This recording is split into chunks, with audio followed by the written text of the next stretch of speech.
Good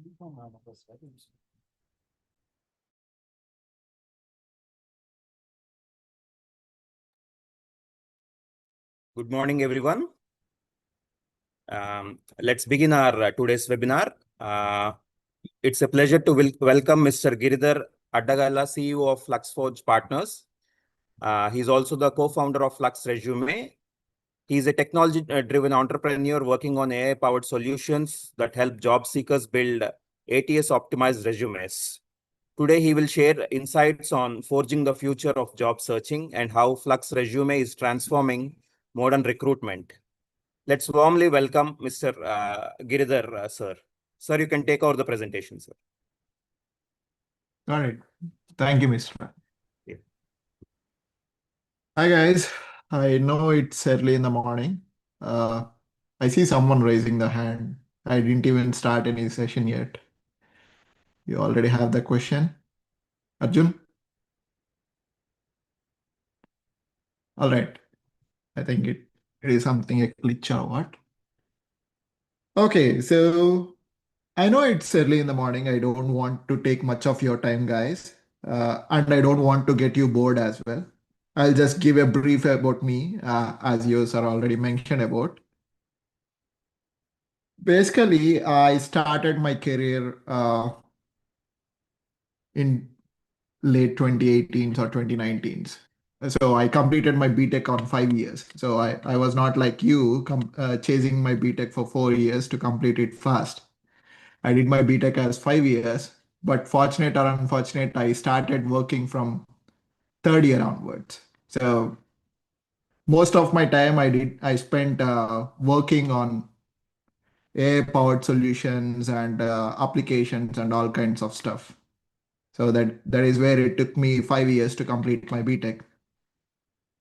That is past, but basically, the reason why I joined this call is you are in a situation where you will be the part of the future, how transform your families to get a well settled position. That means, okay, I don't want to continue in English.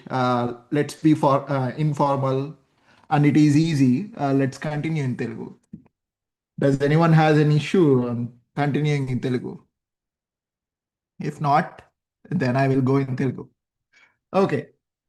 So బేసిక్గా ఇక్కడున్న ప్రతి ఒక్కళ్ళకి ఒక goal ఉంటుంది.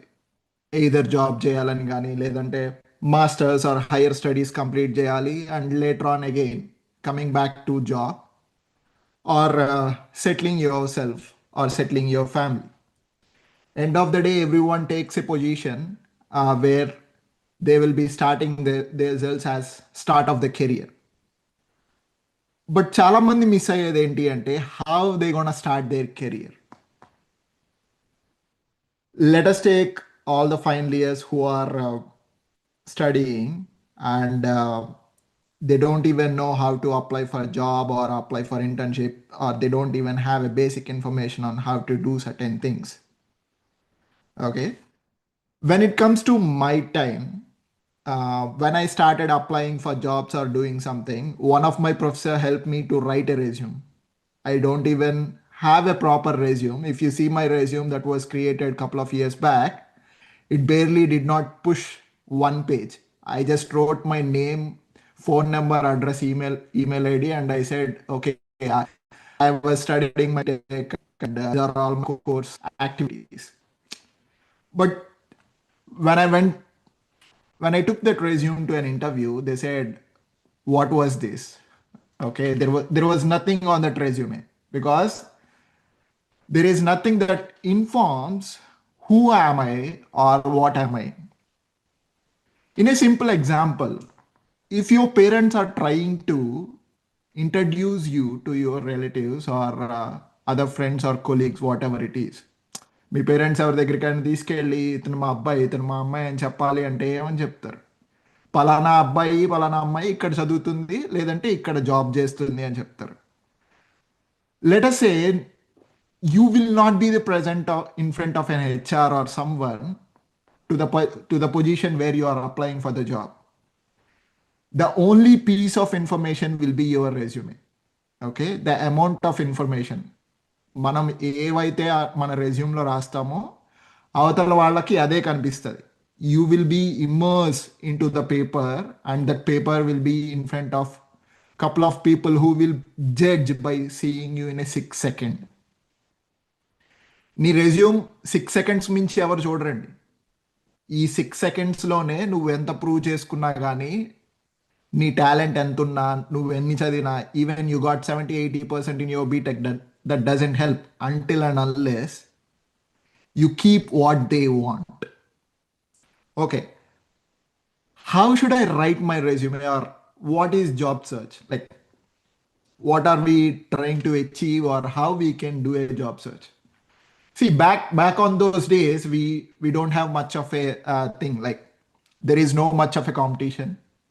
It's an easy thing. I would not say easy, but it is simple, not complicated like now. Okay, at that time we did not have those much of strategies or this kind of placement drives or something like that. Just couple of companies will come to the university or colleges and we'll be sitting on the line. We'll have some roundtable sessions and they will start asking to speak and we speak and they will pick and we'll be joining the work. But now the situation is not the same. If you are coming out from your college, parallelly there are thousands and lakhs of students who are coming out from the college who are better learned, better education, and better courses than what we are currently learning. Okay, so we are trying to challenge lakhs of students to that particular same role which was opened by any of the company. Let's take a TCS or Infosys. If they open position, you are not only the one who is applying it. All over the India will apply for that particular position. And the surprising thing is your senior will also apply to the same position, which is a grad role or a fresher role or an internship role. So you are multiplying the chances of getting at least an interview or at least someone to call you and say, hey, we like what you are and we want to discuss something more. So there is a lot of competition. And I am not in a situation where I was saying, run, run, run. This is the race, and you should win. You should not stop. If you stop, you cannot win. See, all these kind of running and doing a lot of things, learning a lot of activities is a old saying. Okay, you don't need to run. You need to strategize. You need to know how you want to apply or how you want to search a particular thing. I know most of the people out there sitting, they can't even understand what is meant by a job search. To the people who don't know what is meant by a job search, I will just give you a small thing. A company will have a set of requirements. వాళ్ళ కొన్ని requirements ఉంటాయి. So ఆ రిక్వైర్మెంట్స్ని వాళ్ళ వెబ్సైట్లో కానీ వేరే వేరే third party websites like నౌకరీ, dice, లేకపోతే గ్లాస్ డోర్, ఇట్లా కొన్ని కంపెనీ వెబ్సైట్స్లో వాళ్ళు పోస్ట్ చేస్తారు. ఆ పోస్ట్ చేసిన వెబ్సైట్స్లోకి వెళ్ళి మన రెజ్యూమ్ని అందులో అప్లై చేస్తే, if they like your resume, if they like the information that you have added into that resume, they will reach you, they will call you, and they will schedule for an interview. Okay, so that is what a job search is. Now, you are already crossed the first stage of how to do a job search. Now you know what is meant by a job search. Now, what you need to do is you need to understand a strategy, how I can search for the job. So basically, yeah, as I was saying, job search is not just about finding a work. It is a strategical campaign that aligns your skill. Let us say you have a coursework related to Java or C or C++. These are all the skills that you have, but do the market really need those skills? Maybe yes, or maybe no. So you need to find yourself in a way where your skills matter to them. Those are the jobs that you need to apply. That means You need to establish a value or a portfolio by yourself, saying that, hey, I know these kind of things better. Even though you know basic, there are people who don't even know them. Okay. Let us say you are a computer science student or you're an IT student. You know what is meant by C language. And there are certain people who is coming from a degree background or a non-technical background. They don't even know what is C. So if you apply for a position which is require a C language, yeah, you are in one step ahead on the rest of the people, but you are not close towards getting an interview. Okay, you are just one step ahead of the rest of the people. So you need to prepare yourself and build your portfolio. Portfolio means again the resume. You need to make sure you add all kinds of information like what are the course that you have learned, what are the side projects that you have done. Even though you done some lab projects or something like that, yes, you need to write all those kind of information. What brings you energy, what brings you more interesting things. You need to make showcase all the stuff that you have learned in your BTech 1 to 4 years or 2 to 3 years or whatever it is. Even though if you learned in the last 6 months, that is also enough to get a job. So you need to prepare yourself and create a portfolio of yourself. Now, if you go to a Xerox center or if you ask your senior, they will give you a copy of resume that they have been already created. So you are already crossing the first step, that is preparation. I mean, who don't want to do an easy step? Just copy a resume that is from your senior or Xerox shop ke kelte vada resume is and this. There is a lot of confusion about something called as biodata versus resume. Biodata is different from resume or CV is different from resume. Okay. I mean, in some countries, people call it as CV, but in India, we call it as resume. In CV, you will add more details on what you are and where you are and all these kinds of stuff. And biodata is also basically on what you are and where you locate, but it does not say anything about what brings you towards that particular company or what was your skill or what are you interested in.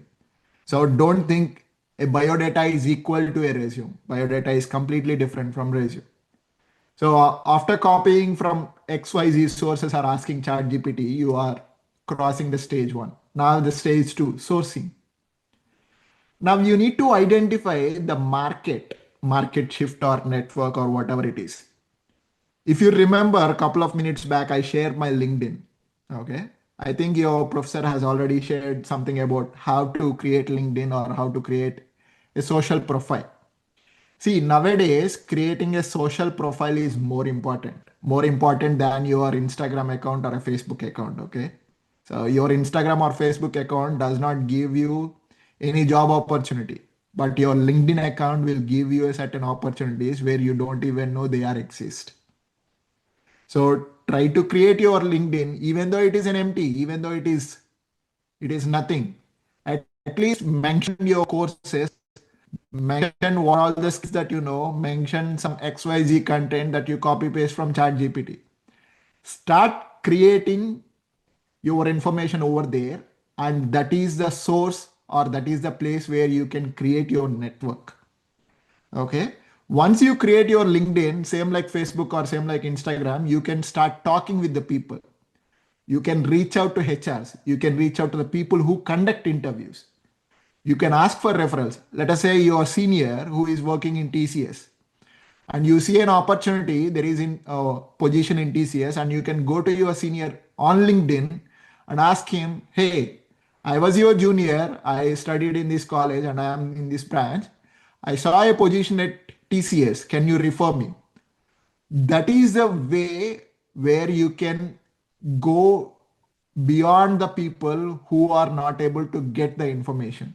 See, if you are able to properly source, properly pinpoint the network that you have, it will help you to get close to an interview call faster.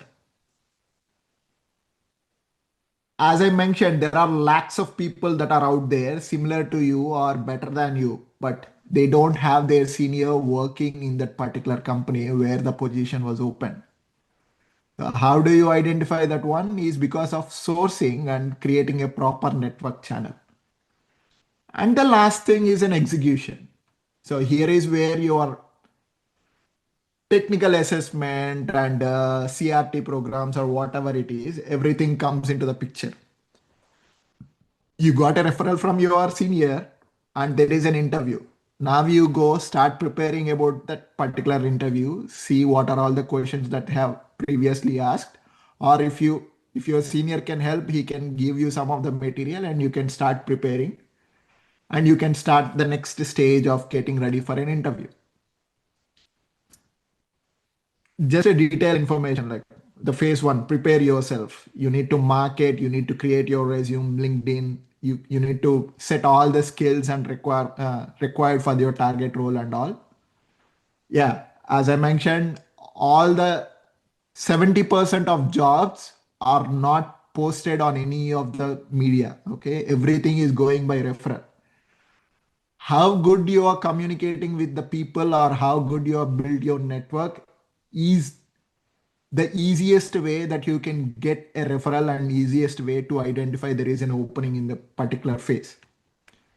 And the last phase, yeah, you need to start applying, you need to take leverage of AI, you need to keep on following up the people saying that, hey, I was available for open to work or I have this certain skills. I saw your certain activity in your company. So you can reach out them, you can comment it on, you can post certain things. Okay. And once you cross all the things, you got all the blessing from the interviewer, you got all the blessing from your senior, and you cracked the interview with the help of AI, you prepared well. Now, that is where these three things come. So once you are ready, it will be the screening phase where the HR will see your resume. And second, after your senior up suggested your profile to the HR will screen your profile and then there will be a deep dive test or a technical assessment or whatever it is. It can be a paper based or it can be a computer based, anything. And once the assessment was done, the final thing will be the offer. If you see this modern hiring channel, this is the live metrics that I got from the last couple of days. I mean, this is the live metrics from this particular month. Okay. So I am giving these metrics over 3 different countries, US, India, and UK. So based on consolidating like 750,000 jobs, this was the metrics that we are able to get.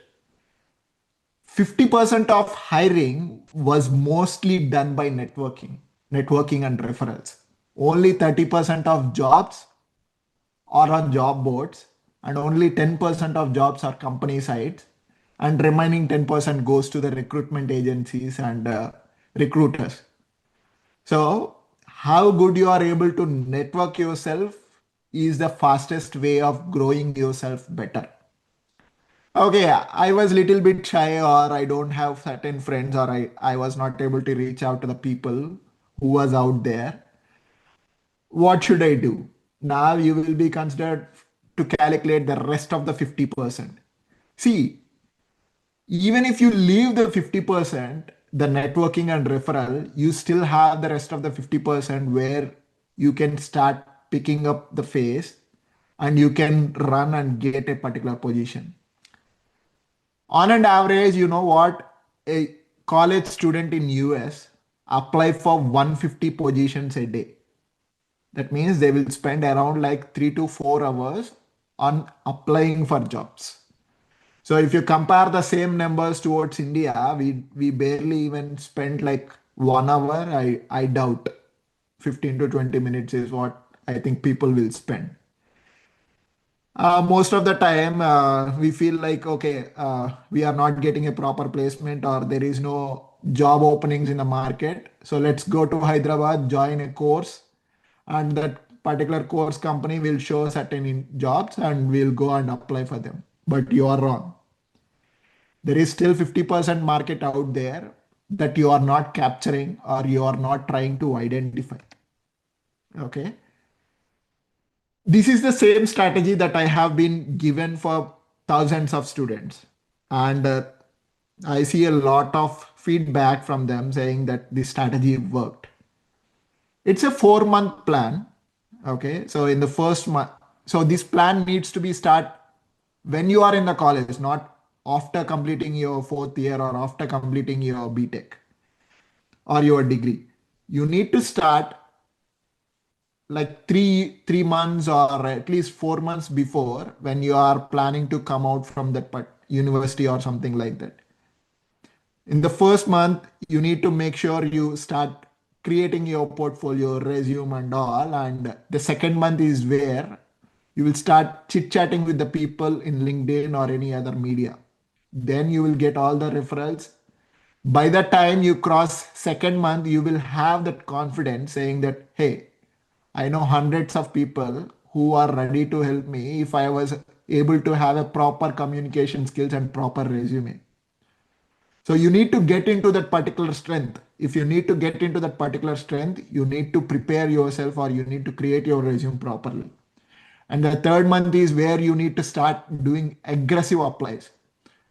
Apply for any job that was identified. Apply to any particular position that mentions as intern, grad role, fresher, 1 year experience, junior software engineer or junior engineer, whatever it is. Anything that you see less than 1 year or 1 year, apply for it. How you gonna apply is a different thing, but you need to start applying. Then only you know what are all the things that was there. And once you apply aggressively on month 3, people will start looking to you from your LinkedIn or other social media platforms. Okay, not Instagram and not Facebook. When I say social media, please don't keep that one as part of a job search medium. See, when you start applying, HRs will try to find you your online presence. When HRs try to identify if they found certain things like on your Instagram wall doing some college bunk activities, that will gives a bad impression. What if they found something on your LinkedIn saying that I have done my project work on so and so versus I just bunk my college and posting this on social media. So there is a difference, right? So that is where the month 2 or month 1 will come. Clean up all your activities and other activities that you posted on social media and make yourself as job ready. That is where people will see you as a professional student or professional candidate. That is where people will start referring you. You can do n number of things in the first 3 to 4 years, right? But at the time when the stakes are high, you need to make sure that you are ready for it. You need to fight for it. Then only you can survive this one, because there are lakhs of students behind you are waiting for you to step down so they can step up. So make sure you clean your stuff. And yeah, finally you will be readying for the job search and you start the search. Okay, now people who has that 50% of networking and other particular kind of sourcing, they were good enough. They have an easy pass through. But people who don't have that particular networking is the rest of the 50%. That means the people like me or someone like you. Okay. So I don't have a proper networking channel. If I have a proper networking channel, I would be in a different spot. So I don't have a networking channel, but later on I learned how to prepare my networking channel. But now to the people who are the rest of the 50%, now you will see certain things where you will identify yourself as weak, or you will identify yourself as I don't know certain things and I need to start learning again. Guys, come on. We learned a lot of things in the last 4 years or last 3 years. Okay. There is nothing more than to learn. The only thing that we need to learn is there are systems that will identify and throw you in a black hole. Okay. To the people who are not a science background, black hole is something like it is an endless loop. You won't even see a light over there. So same thing, when you start applying hundreds of jobs per day and you still don't have a response, that is where you are ending up in a black hole. Okay. So why is this black hole coming? The ATS is a system where used by the companies to filter out candidates like us. Okay. The rest of the 50% candidates who don't have a network channel, we will be getting screened or screwed or scrutinized by a automated tool called as ATS. Why do ATS come into the picture, or what is this ATS? Okay, ATS is simply an application tracking system. What does it do? If there is a position, let us say to my company, I need a Java developer. Okay, I will give a requirement, something saying that, hey, I need a Java developer who is like 1 year experienced, who knows object oriented programming language, and who can write classes and who can communicate better. So this is my requirement. Now this requirement will be posted in multiple places, like all the websites, or my company site. Okay, now you start applying. When you apply, the ATS will try to identify if your resume has a word called as Java, or if your resume has a word called as object oriented, or is there a word something saying about you communicate better. Okay, if all these words are there, then you will be chosen in the rest of in the next stage. You are not a finalized candidate. You just cross one step. Okay. So the ATS will filter thousands of resumes that were applied. And out of thousands of resumes, if it found all the three keywords in your resume, then you will be moved to the HR stage, and HR will see your resume less than 6 seconds. Now they will see all the formatting that you have created, grammar mistakes or whatever it is, and then it will pass to the interviewer. So if you are applying for Java position, you need to make sure your resume has Java and its relevant keywords in the resume. If you are applying for any C language position, your resume should say, I am good at C language, I learned C language, I can write programs in C language. If you are applying for an engineering position, you need to write something like, I am good at engineering, I'm good at creating a concrete mechanics, or I can create something which can create a solid form, or I constructed a lot of projects in my college, or I constructed XYZ. If you are a drawing student or an art student, you need to make sure for every job that you have applied, you need to tailor your resume. Tailoring means if you need a cloth, a tailor shop guy will just stitch for your exact size, right? If you are an L size, if you have an L size t-shirt, if you got a double XL shirt, will you be able to fit into that one? No. Able to fit into a small size? No. So tailoring is the same thing. You need to fit into that particular position. That is what tailoring your resume means. You need to tailor your resume based on job description. And in that job description, you need to make sure you specify all kinds of requirements that you are satisfied. Then only you will get it. Now, yeah, we need to create all the files, and there is a lot of mess that you are going to do. If you are applying for 100 jobs a day, you need to create 100 resumes, and 100 resumes needs to be stored. And you need to save all those things, because after a week or 2 weeks, the HR will call you and say, get ready for interview. You need to identify which was the resume that you have uploaded for that particular company, and then start preparing for that particular interview. So make sure you store all your resumes that you have created and mark them properly where they are.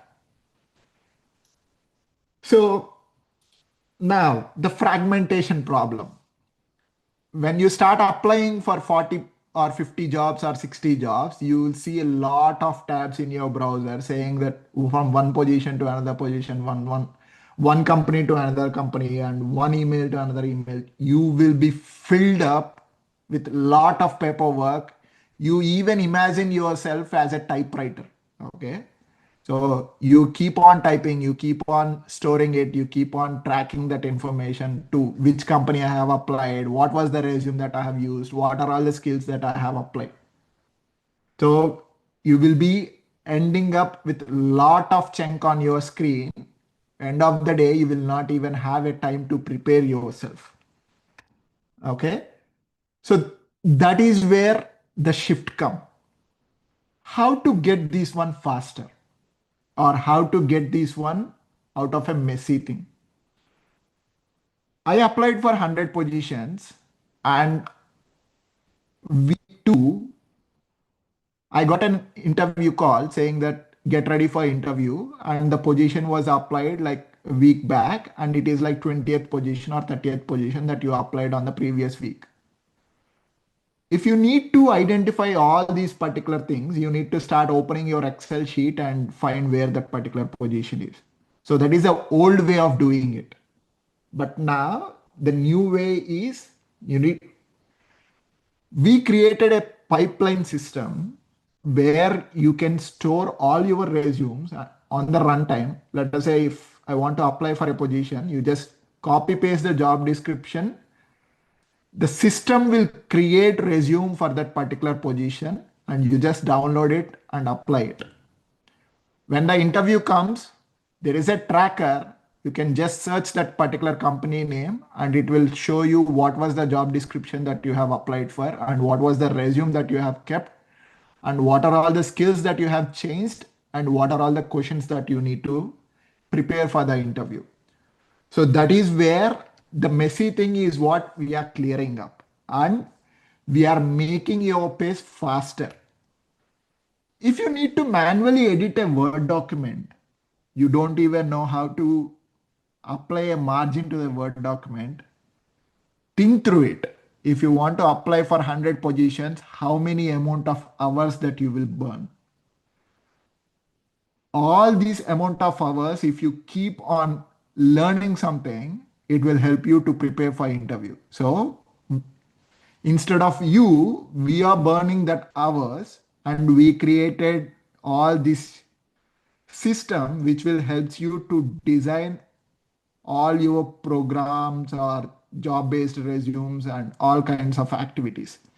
See, this is not something like any other chat GPT. Just go there and ask, hey, I need a resume. This is the job requirement. Please create a resume. This is not something like that. This is an ecosystem. You just enter into it. You don't even need to go out from it. So we are able to accommodate everything inside that ecosystem for the people who are looking for that rest of the 50%. We have the job boards. We get jobs around like 70,000 or 80,000 per day, 1,000 jobs per day across the India.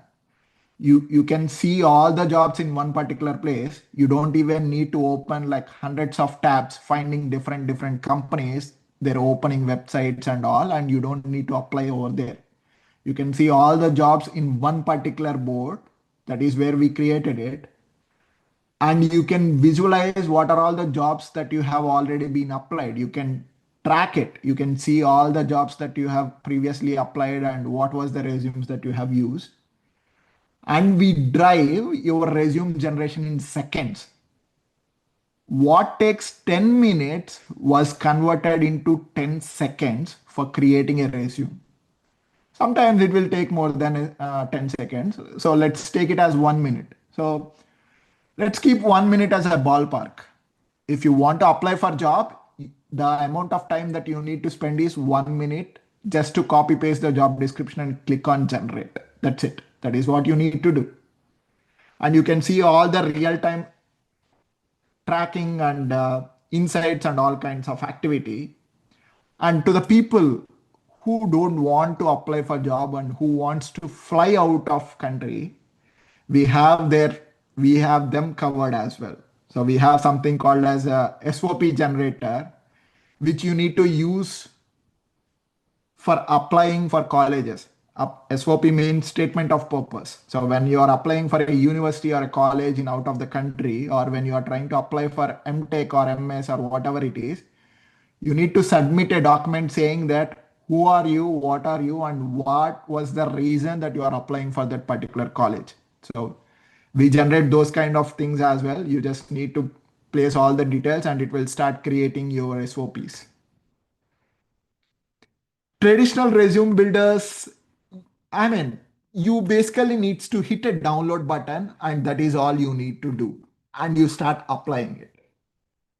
So we have a just map or a compass that gives you an easy solution where you will be access all the sources of jobs and you just start searching it.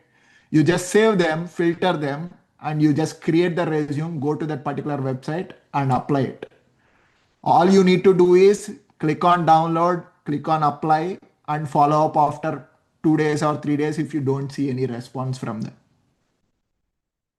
So this is the advanced strategy which will help the rest of the 50% students who are not able to market yourself or network yourself. Okay, so that is the shift that we are bringing. Before taking the questions, I know certain people who don't even have their resume or who don't even have a single document, or to the people, as I said, we don't know anything. I don't even know to which sector I needs to go or to which particular to which particular department I need to go. I don't even know anything. Okay, forget about resume or forget about job search. I don't even know what I need to do. So how we can, what is your thing for that particular people? Now, if you go to flexresume.io, you will see a sign up button. Just click on that one. I will just log it out back. So it will take you to this sign in page. You can just use one of your Google account and just click on sign in. So this is the dashboard screen for the people who know what they need to do or people who don't know what they need to do. This is the dashboard screen where you can see all your statistics. What are all the jobs that you have applied in what week or what day, and you can create your career preference, like what are all the jobs that you are targeting, like grad role, fresher role, whatever it is, your experience type, what was the position job type that you are looking for, what was the max compensation, if you are looking for a specific preferred locations and all, and your daily goal, that means how many jobs that I need to apply for a day. You need to set your goal, guys. If you cannot set a goal, you are not ready for doing certain things. Keep yourself a goal and start doing it.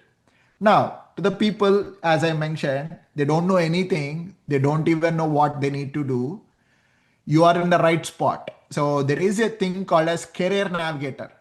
If you go to this particular screen, it will helps you to discover your career path based on your goals. Okay, there is a quiz with 10 questions.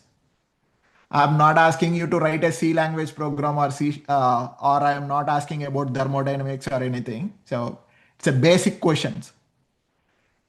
Let us answer these questions and see what are all the roles that are being targeted for me, or what are all the roles that I can apply for. Okay, what act what activities energize you the most? That means me. For me, I would say like building or creating things, or for the people, since you are college students, I would say like helping, teaching people, and doing something. Okay. Now, which environment appeals you? I would say creative. Okay. Let's take this one. What topics you enjoy learning about? I'm good with engineering, or you can take technology and programming, but let's take engineering.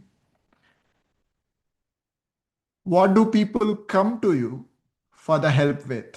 So my friends mostly comes towards to me to give some Facebook or Instagram quotations where they can upload their photo in the Instagram. So I would say like yeah, communication and writing. So which school subject did you enjoy most? I'm bad at English. I'm bad at arts and business. I am not good with numbers as well. So maths and science I am not good at. Okay, let's take this one only. This is the only thing that I know. How do you prefer to work? Yeah, mix of solo and team. I don't want too customer facing or too back facing. What matters most? I would say creative freedom, or let us take a job security because we are just starting, right? We need to be safe and secure. How do you feel about technology? I would say prefer minimal tech, not too much tech savvy or too much interested on comfortable using it. And I'm a student, I don't have experience. And you have the skills. What skills that I have? Yeah, I can write content. I can write Instagram quotations. I can help teachers to conduct some courseworks or something like that. And that's it. Those are all the two things that I can think myself. And I click. I mean, when I was in BTech, that is what I can barely up select for. Let's see what it gives. Hmm. If you see, I have five different positions that I can drive throughout. So based on the 10 questions that you have filled, I mean that I have filled, these are all the five different streams that I can go. Okay, everyone will have a question. If I enter into a particular stream, how deep it is or how good it is in the longer run? Because everyone have the same question, right? Our job is not something like you do for 1 year and you will rest. You will do it for the next couple of years, like next 20 years or 15 years, whatever it is. So you need to know where you are heading to. You need to know what was the shit that you are entering in, right? If I want to say it loud and clear, I need to know what was the shit I am going to. So I need to explore myself. Let us say, let us take this technical writer. Okay. If you click on explore, the system will generate a graph. It will show you what are all the roles that you are going into and what was the salary increments that you are seeing down the line. Okay. We are not saying like in the next 10 years, this is what the role, but you will be end up in those particular roles. If I want to see it, so I would say my final goal is like a documentation manager. So this is my path. This is my career path. This is what system thinks. If I say I want a UX writer, so technical writer to UX writer or a principal technical writer. Now I don't like these roles. Okay, I thought technical writer is something cool and interesting, but when I went inside, I don't see much of a future. Now go back. Let us take project coordinator. It says like 80% match based on our requirement. So let's see, let's explore.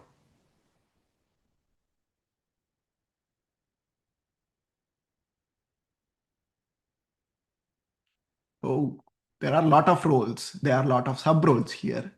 So if I choose project coordinator or technical or creative writer, so these are all the multiple roles that I will be going inside. Okay. Once I start my career with this particular role, so I will be ending up in a position where director of project management. Or if I go this PMO analyst or PMO side, I will be the director of PMO. So if you see, this will help you to deep dive what are all the roles that you are going through in the next couple of years. Okay. So make yourself knowledgeable enough when someone in your family asks, hey, what are all that you are planning to do, you just don't simply say, I want to be a software engineer or I want to be some XYZ person. You can give them a cut short answer saying that in the next couple of years I will be in this particular position and this is my map. So there are 4 positions ahead of going to that particular role. So I will be going all towards it. Now, see the faces of your relatives when you answer those kind of questions. They will either be shocked or they either be jealous because that you have a good vision of what you are planning to do. Make yourself proud and make your parents proud knowing what you are entering it. When I start my career, I don't know where I will end up. Okay. Trust me, I have zero knowledge on where I will end up. And that is where I end up now. I become a CEO or co-founder of a particular company. But if I know this particular position will be there couple of years back, I would not have chosen this particular role. Or I would not have gone to that particular site as well. So, but yeah, jokes apart, you need to make yourself educated. Now, let us take this particular role. I'll select this path. It will ask you a bunch of questions like what is your education and all these kind of voluntary activities, what you have done, projects that you have created, your certification, skills, and all. If you are bored, if you don't want to write all this kind of stuff, just open as free text and say, I'm a B.Tech student with CSE background and just done one internship. That's okay. I'm bad at English, as I said before. So the system can correct your English. Don't worry about that. I just gave it on one line and I click on generate.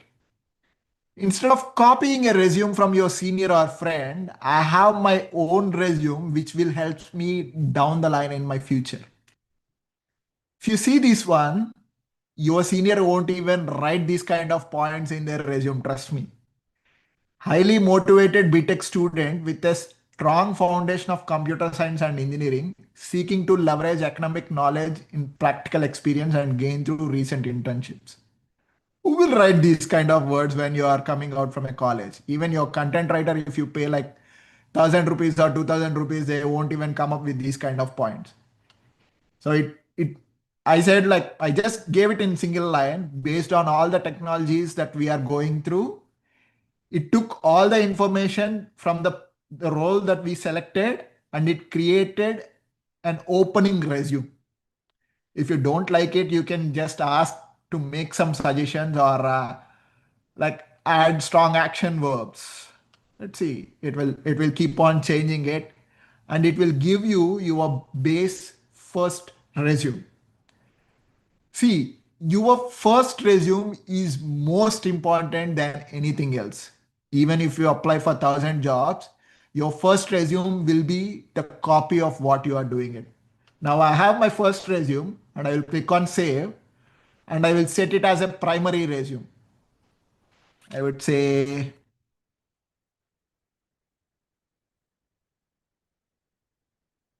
and I click on save. Now I have my resume. So you will be navigated to a resume builder screen where you can start adding more stuff. You can generate or write whatever the content you want. You can add all the projects, certifications and all. Now you have created, you want to apply for jobs, right?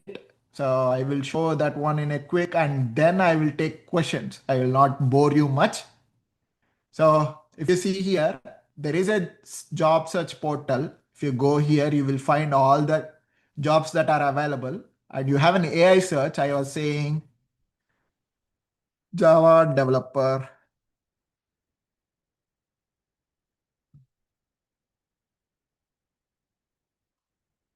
grad role. So the AI will start picking up the stuff and it will apply multiple filters and get all the positions that are available. Oh, mid senior level. I would say take this one. Okay. Now, if you click on apply now, it will take you to the official website where you just need to go and apply. So what you need to do is you click on create resume if you like this job. Once you click on create, it will create a resume. Click on that one. And you can see if you apply with your original resume that you have, you just have 27% of getting an interview. Now let us take the 10 seconds thing, what I have said before. Click on smart matching. Now system will try to match to the requirement what the Airtable has, and it will give you a new better resume that with the proper skills. So if you see it added all the things that were missing. It addressed all these gaps. It removed a point, it added a new point, and it gave what are all the things that you need to study for the interview. The only thing is you just need to go click on preview. If you see, it added a lot of content here, which is relevant to your coursework, which is relevant to certain things. You click on save, download, and then go to this particular position and click on apply and upload that resume here and click on save. That's it. Now you applied it, you have done everything. How do you identify the position that you have applied like a couple of weeks back? This is where the tracker is. You can come to the tracker, you can see the position that you recently applied for, and you can see the resume that you have created. You can easily click and navigate all the kinds of details. You will have the AI chat support as well. If you want to prepare for that interview, you just click on that AI chat and select the position, and you can ask to research about the company. It will give you all the statistics about that company. What was that company, where that company located, what are all the previous questions that they have asked. So it will help you to prepare the technical interview and all these kinds of stuff. So this is what, if you navigate, there are a lot of features, but I don't want to bore you guys. So I will stop the screen share here and I will start taking the questions. So if you have the questions, please unmute yourself or enter in the chat, whatever it is, so I can answer them. And sorry, one more thing that I forgot to say. There is a form that your professor has provided in the chat.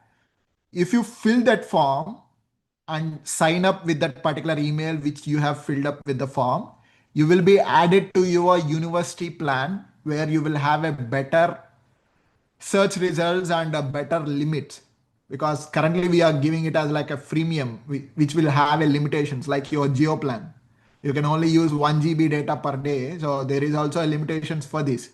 You cannot use an unlimited, you cannot create unlimited resumes, but since you are from the university, you will have a better plan, that too for free, like a freemium plan. So please fill that form, and yeah, I was ready to take your questions. You don't need to feel shy because I have also came from that same particular spot. As I said, I am a 5-year BTech student. So I know much lesser than you, but I can answer better than what you want. Any questions? During the meeting, I see a lot of people raising the hands. I don't see a raise hands now. Come on, guys. Are you awake or slept?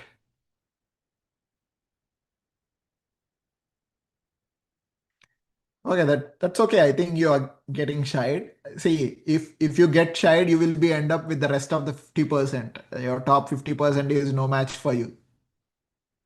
But that's okay.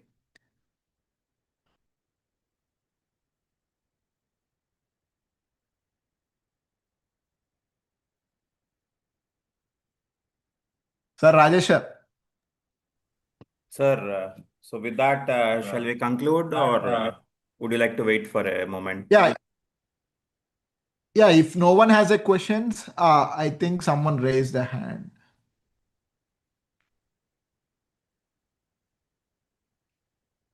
Yeah, I think Did the you give default them setting unmute? was set to mute as well for all the participants. So if I see a raise of hands, Okay. maybe I'll unmute them myself, or they can post in the comment section as well.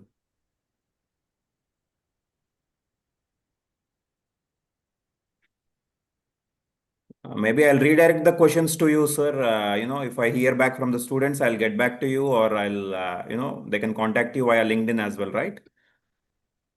Yeah, yeah. They can contact me on LinkedIn. I can put my LinkedIn URL here, or Yeah, you you can can do later that, sir. share Yes. with them. And I gave you your form link as well. It's the same form, or is there a change of the link? No, it's the same one. Yes, sir. So that was shared. Students, please fill this form as well to get the access for the Flux resume tool. Anything else, sir, would you like to share, or shall we conclude? No, Yeah. yeah. Thanks, guys, for not sleeping or for the people who are sleeping. But trust me, make yourself comfortable enough to create resume and start applying. That is where you start getting more into the market. So market is not good out there. Everyone is saying the same thing, and I'm also saying the same thing because it is not really good. So please get yourself warmed up. Well, thank How you, to sir. make Thank you so much for your resumes for wonderful presentation. no worries, sir. Thank you. Thank you very much. Yeah. Students, please be online. You'll have your next webinar in 5 more minutes. Thank you.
Very good morning, all my dear students and faculty friends.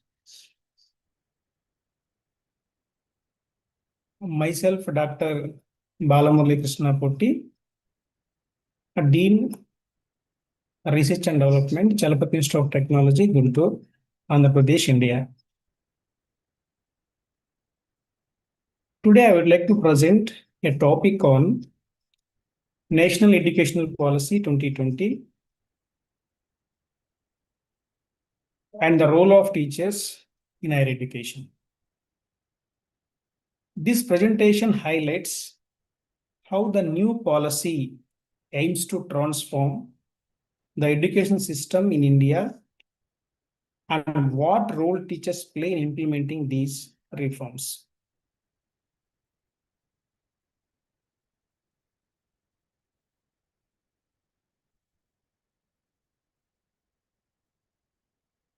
Let us first talk about various revolutions that we had so far.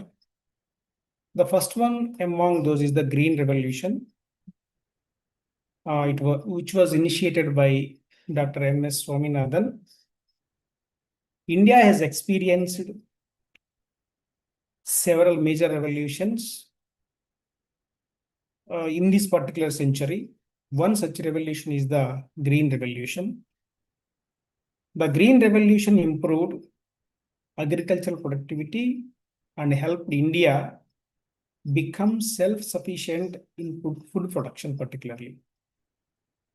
It shows how innovation and scientific knowledge can change the future of a nation. Next revolution that we had is the White Revolution, which was led by Dr. Kurian. This revolution made India the largest producer of milk in the world. It strengthened rural economy and improved the livelihood of farmers. Next, we have the Industrial Revolution through different phases that are Industry 1.0, Industry 2.0, Industry 3.0, Industry 4.0. This revolution transformed the way goods were produced by introducing machines, factories, and new technologies. It increased productivity, improved infrastructure, and created employment opportunities. So these revolutions particularly demonstrate how knowledge and skilled manpower drive national development. So by having some introduction about these transformations, to get transformed, to have some change, we need the trained manpower. That is the need of the hour. For any revolution or progress, trained and skilled manpower is essential, and education plays a crucial role in developing human resources with the right knowledge, skills, and values. Therefore, improving the education system is essential for national development. So, with this view, in this context, we need the educational revolution. That is what we are experiencing right now. The National Educational Policy 2020, chaired by Dr. K. Kasturirangan, aims to modernize the education system in India. It focuses on improving quality, accessibility, flexibility, and global competitiveness.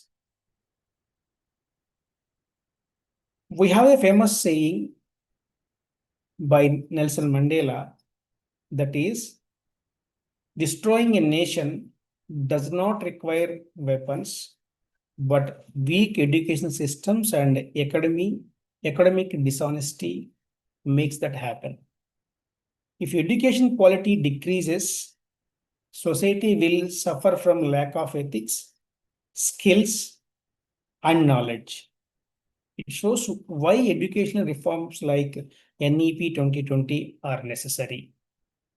In this context, I would like to remind you the two notable observations from Supreme Court of India. First among those is today's education failed to reform human behavior. Another observation is with increase in literacy level, there is decline in human values in the society.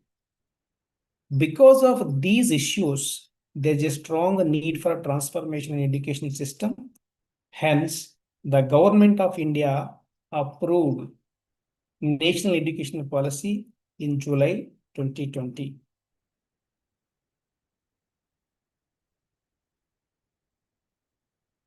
So this is the vision of NEP.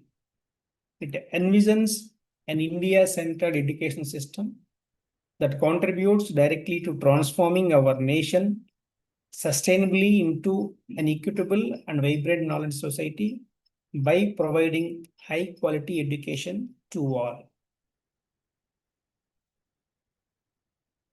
In fact, in India, the educational reforms started in the year 1986, and in 1992, we have one modification, that is a Right to Education Act 2009 that was added.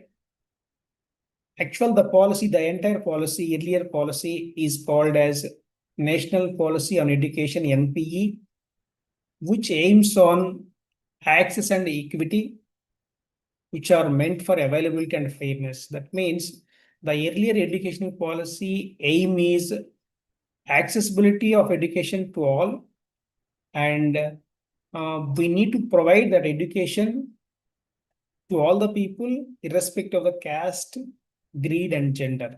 So that is the main aim of the earlier educational policy, which was started in the year 1986.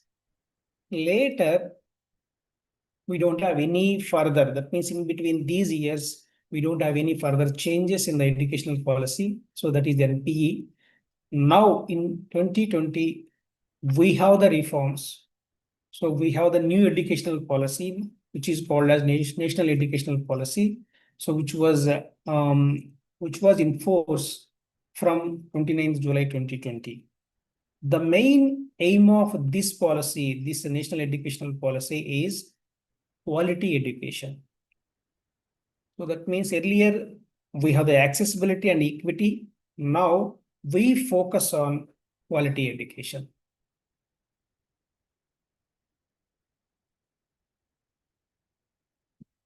To implement this policy, we have the separate framework for school education and higher education. And that means we need to reform these two phases of the education, that is school education and higher education. Coming to the highlights of NEP 2020, particularly NEP 2020 introduces major reforms in school education. It aims to achieve 100% gross enrollment ratio, that is GER, by the year 2030. It is in the school education. That means we need to achieve this much of gross enrollment ratio in school education, that is 100% by 2030. That is the first aim. Another aim is to bring 2 crore out of school children back into the education system. That means we need to get back the dropout students to the actual stream of the education. That is another aim of the NEP with respect to the school education.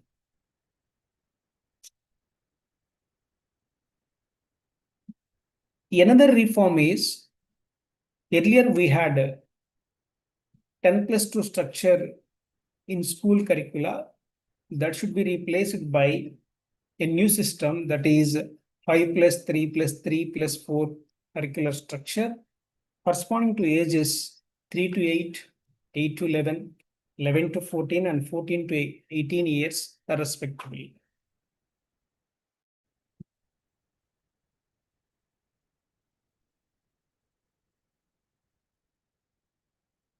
It means that it includes 12 years of schooling and 3 years of Anganwadi and preschooling.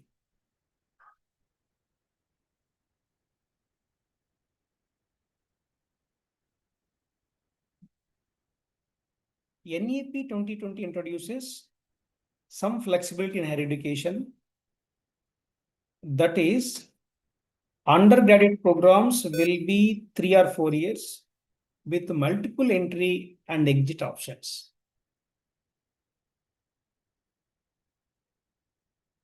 The higher education institutions now will have the option of offering 1-year master's degree under the new NEP 2020. And another important change is the discontinuation of the MPhil program.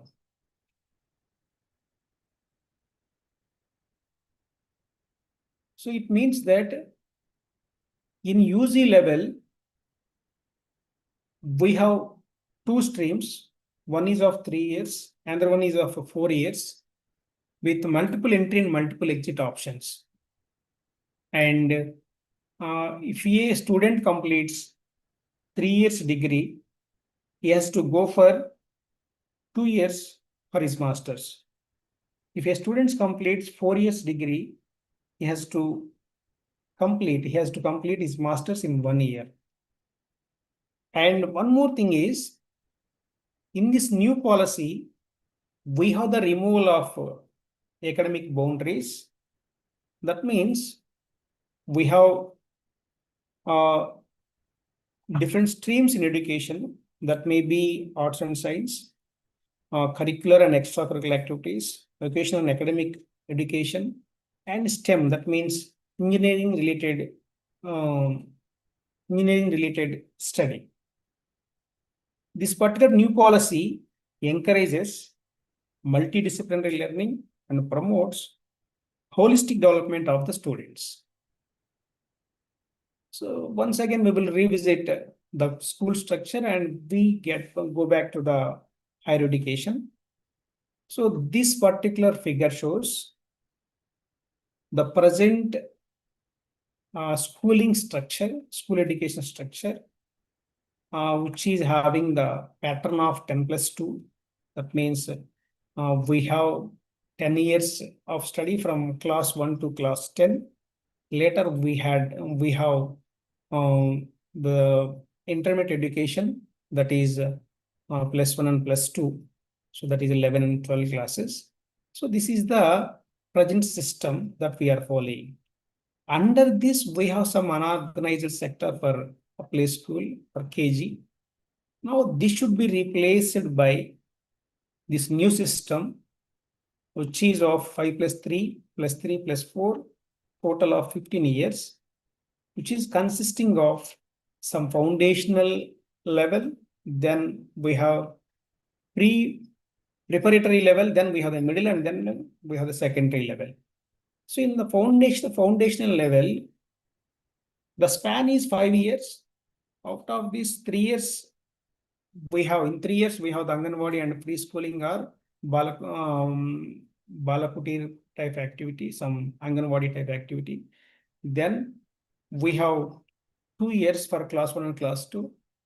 Then we go for the next level, that is the preparatory level. In preparatory level, we have the classes 3 to 5, covering the ages from 8 to 11.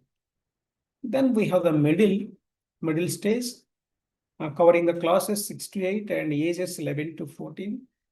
Thereafter, we have the secondary education from classes 9 to 12, covering the ages 14 to 18. So this is the new system that is to be adopted as per NEP 2020. And coming back to the higher education, as I just mentioned before, it has 2 patterns.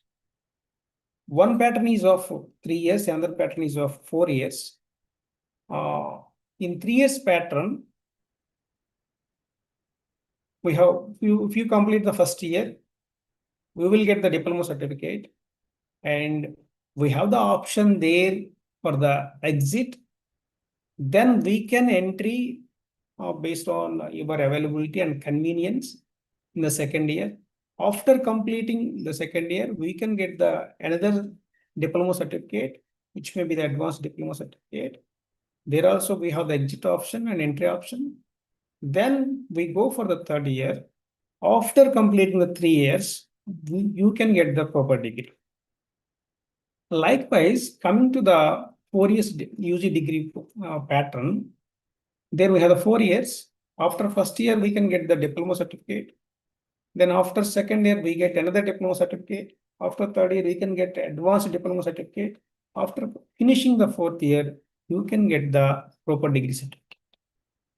So you can choose either 3 years degree or 4 years degree based on the course that we have chosen. And these two patterns of degree courses are completely credit based. That means in the first year of the degree, you can acquire some credits.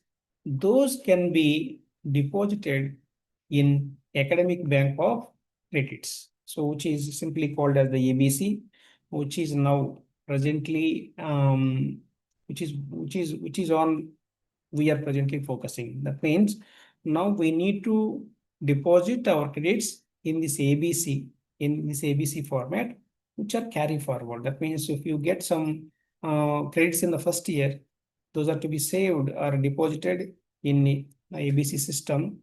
Those are to be carried on to the second year, and then whatever the credits you get in the second year, that are carried on to the third year. So likewise, in the 3 years course or 4 years course, you acquire some credits. Those should be deposited in the ABC. So this is the central depository system, which will store and accumulate all your credits, what you gain in these corresponding courses. So the main reform that we have in higher education system is the multiple entry and multiple exit option. That means after first year, you can exit and later on you can enter. That means you can take 1 year gap and then you can enter the second year. So that is the major flexibility that we have in the NEP 2020. And the main important thing that is to be noted is the ABC credits. So that is why now government is insisting on creating ABC account and storing your credits in the particular depository. So that is ABC. So this is what I'm saying. So earlier we have arts and arts, which are called as the soft facts of nature, and then science, technology, engineering, and maths, which are nothing but the hard facts of nature. So earlier we had the hard separation between these two categories. So that means we can't mix up social sciences with the engineering and technology. Now, according to NEP 2020, we have the flexibility to merge these two streams of the courses. That means any engineering student can take up some sociology subject. Likewise, any social science student can take up some engineering subject in his course. So that flexibility is given there. That means we need to focus on multidisciplinary as per NEP 2020. So there is no hard separation between soft facts of nature and hard facts of the nature. That's the major flexibility that we had in the NEP 2020. So this is what I explained just before. If we complete 3 years UG course, you can go for 2 years of masters. If you complete 4 years UG course, you can go for 1 year of masters. That means for BCom, BSc, and BA, we have the 3-year UG degree, and for the masters, they need to go for 2 years. Coming to the BTech, BE, and BPharm, so they have to complete their UG program in 4 years. Later on, they can go for masters, so they can complete their masters in 1 year. That is the flexibility that we have in the 4 years course. That means master's course is of 1 year only for the 4-year UG courses, whatever may be the engineering and other pharmacy courses. So that we have in the NEP.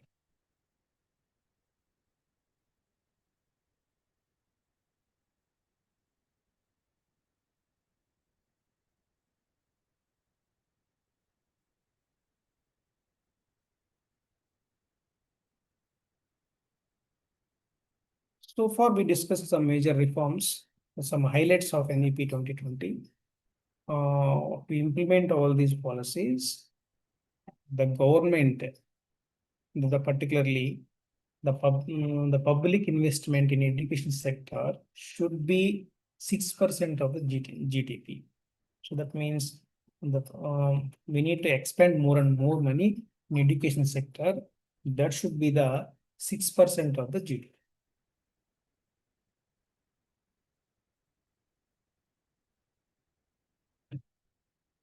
Let us now focus on policy vision, NEP policy vision. We can divide the entire NEP 2020 into 4 vision concepts. First one among those is the transforming Bharat as vibrant knowledge society, making India a global knowledge superpower. So the NEP 2020 vision regarding this policy vision point is education should lead India into becoming a globally competitive, a self-reliant and knowledge-driven society.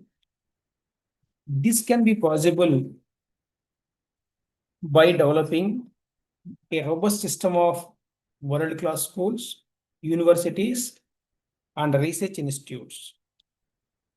And this is possible by promoting multidisciplinary learning, research and innovation, and global collaboration.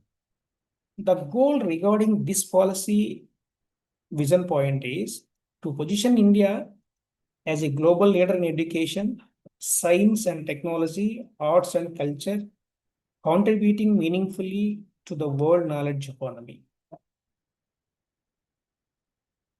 And this is another policy vision point as for NEP 2020. The curriculum and pedagogy should concentrate on fundamental duties and constitutional values. The NEP 2020 mandate regarding this vision statement is education must build responsible citizens who are aware of their fundamental duties and practice democratic values. This is possible by incorporating civic education into the curriculum, by engaging students with India's constitution, democratic processes, justice, liberty, equality, and fraternity. The outcome of this particular vision point is to create ethically grounded, law-abiding, and socially concise citizens who uphold the values in the Constitution. Coming to the another policy vision statement, that is to instill a deep-rooted pride in being Indian through thoughts, spirit, intellect, and deeds.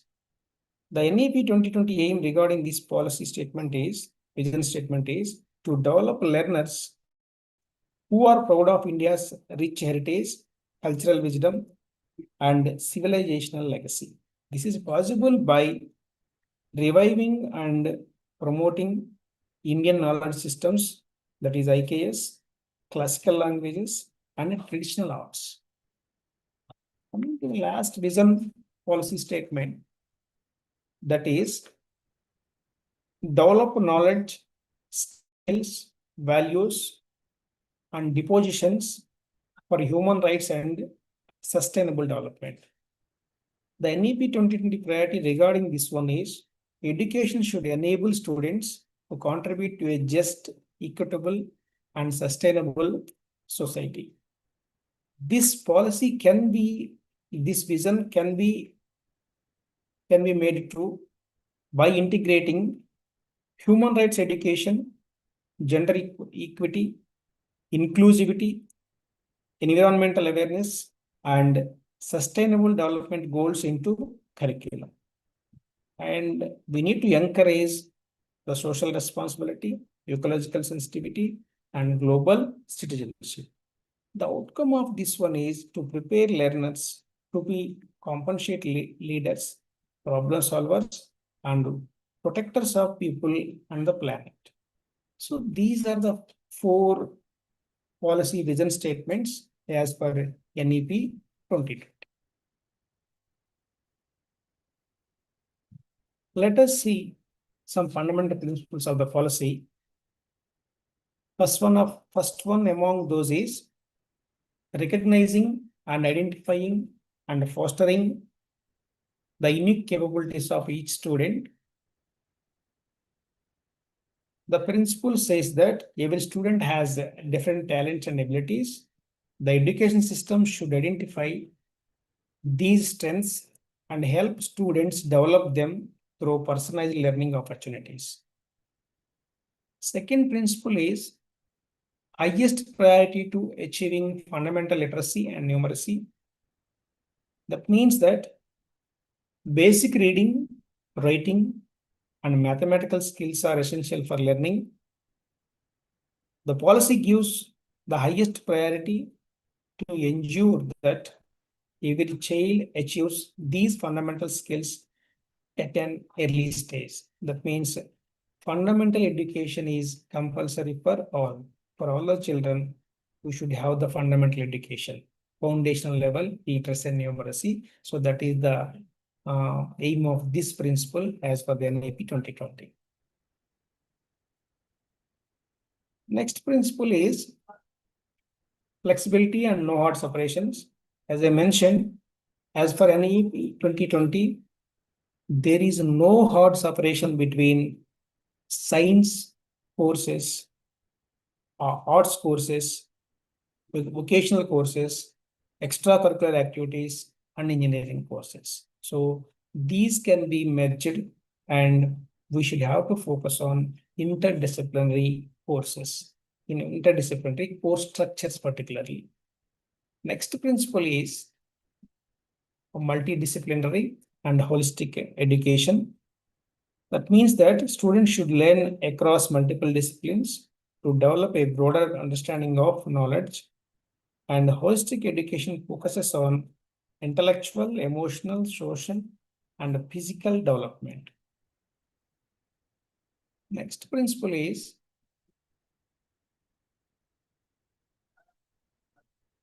conceptual understanding. Instead of memorization, education should focus on understanding concepts deeply. This approach helps students apply knowledge in real life situations. And moreover, a student should focus on creativity and critical thinking. That means that education system should encourage students to think independently, ask questions, and solve problems creatively. And moreover,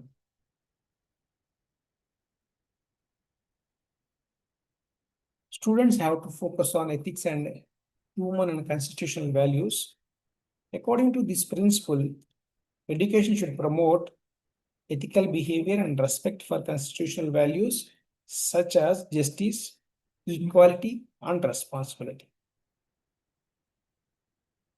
And another principle is promoting multilingualism and language learning. That means that learning multiple languages improves communication skills and cognitive development.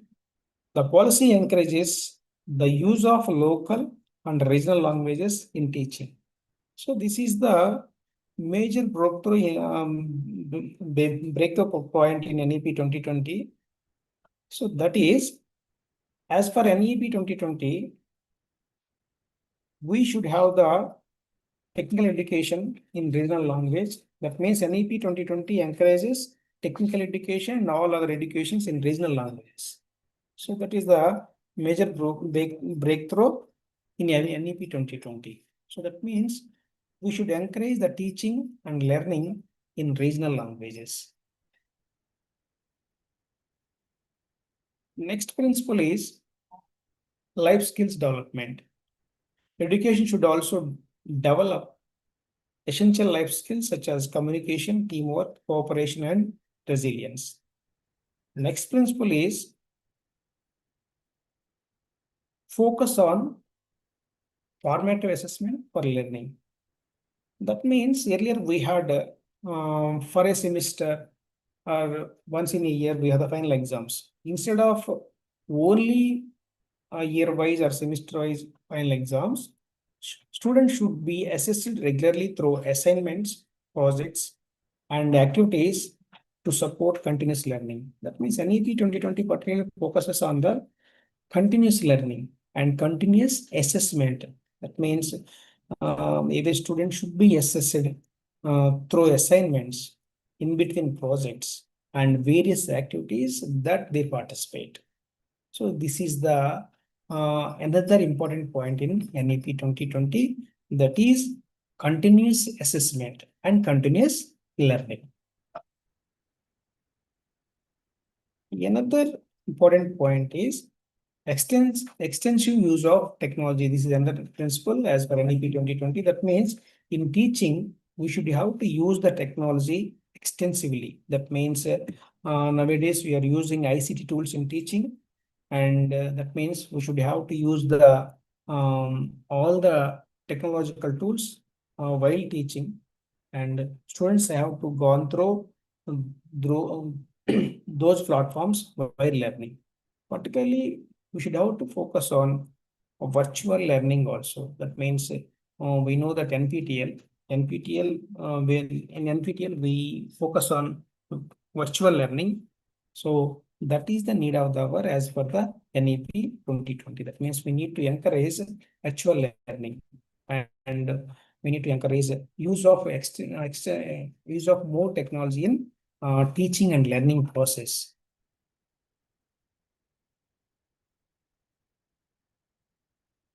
Another principle as per NEP 2020 is a respect for diversity and local context. Education should respect cultural diversity and incorporate local traditions, knowledge, and context into the learning process. And another principle is equity and inclusion.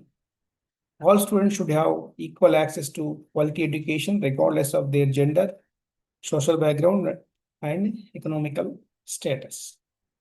That means this principle focuses on quality education to all, irrespective of the economical status, gender, and other factors.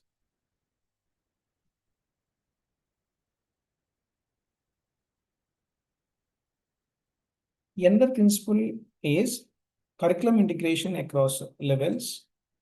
That means the curriculum should be well coordinated across different stages of education to ensure smooth progression in learning. And another principle is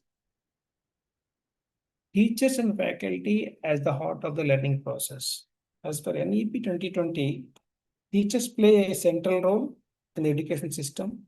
Their training, motivation, and professional development are essential for achieving educational goals. So that means in NEP 2020, in learning process, teachers should have to play a major role. So those people are the heart of the education system. They have to contribute more and more, and they have to play a key role in this particular learning process and in these transforming stages.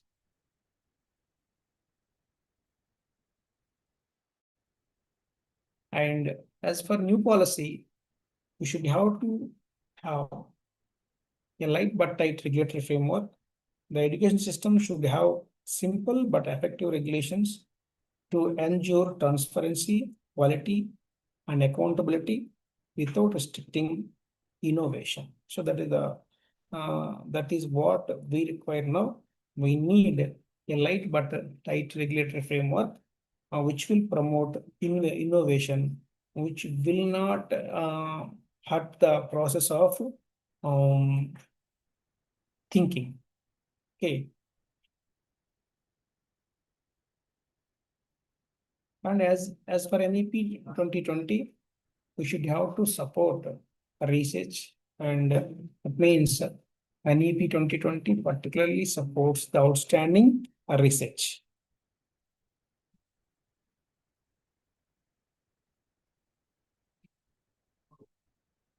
That means NEP 2020 encourages innovation and autonomy.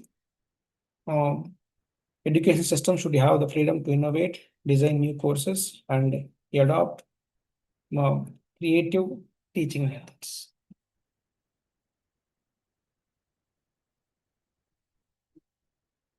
Educational policies and practices should be regularly reviewed and updated to keep pace with technological and societal changes. And moreover, another policy is a rootedness and pride in India.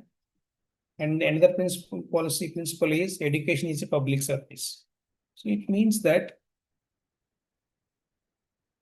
education is considered as a public. The government should invest significantly in the education system to ensure quality, accessibility, and sustainability. So these are the 20 fundamental principles of the NEP 2020. So it focuses on multidisciplinary learning, and it focuses on reforms in school education, and it focuses on ABC credit system. So far we discussed about what are the highlights of the NEP 2020, what are the vision statements, 4 vision statements of the NEP 2020, what are the fundamental principles of the NEP 2020. So we have four vision statements and 20 fundamental principles as per NEP 2020.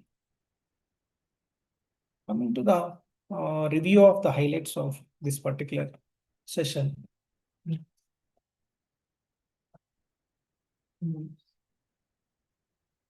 NEP 2020 focuses on reforming the school education and higher education. And this policy is a landmark reform that aims to transform Indian education system into one that is holistic, flexible, multidisciplinary, and aligned with the needs of the 21st century.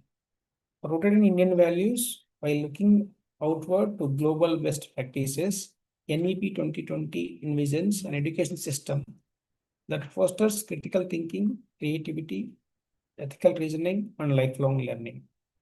A major strength of NEP 2020 lies in its comprehensive focus on research, innovation, and multidisciplinary learning, which are essential for driving economic growth, social development, and global competitiveness.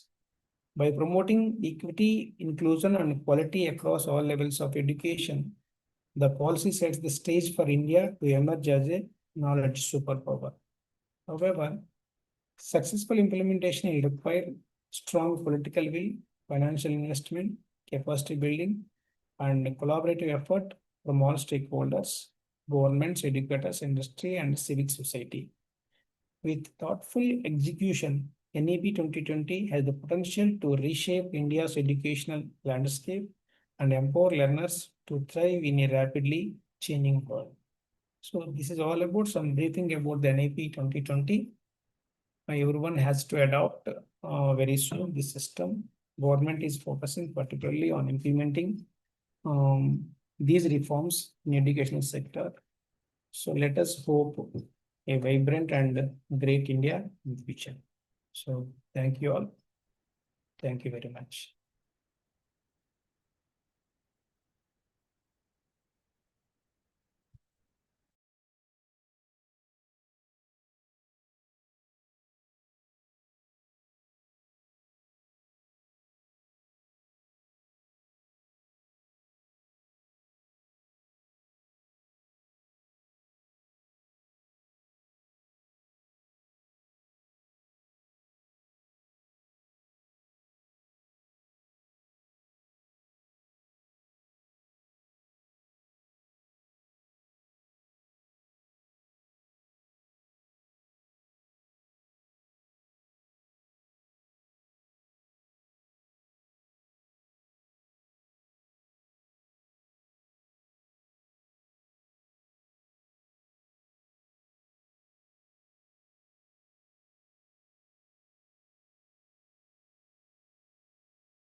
Well, students, that was a wonderful session. Now we'll take a break and we'll get back for the afternoon sessions, which commence at 1:20. So I request all the students to be back where you are by 1:15 and make sure you don't miss the next two presentations, which are going to be given in the afternoon. Thank you all.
Hey, hi, this is Gopi Nagalakshmi. I'm from Civil Department, working as an assistant professor in Chalapati Institute of Technology. Um, I'm pursuing my doctorate under the stream of concrete technology, which is related to civil engineering. Um, Today I have been attending for this webinar, which gives a great opportunity to conduct this webinar. I'm very much thankful to giving this honorable uh, chance to present in front of you the two overall college itself. The webinar, the recently scenario, what I have been observed among the students, I have selected those topics, which is apart from our civil department. Why? Because this revitalizing the heart of the campus. The webinar title is about revitalizing the heart of campus. Mainly, the heart of the campus is nothing but mainly this campus is having a heart that is a library, which is having more infrastructure and making a collection of more number of books, which will be utilization of the students. So for that sake, this revitalization is nothing but gaining a more, getting more strong about these topics.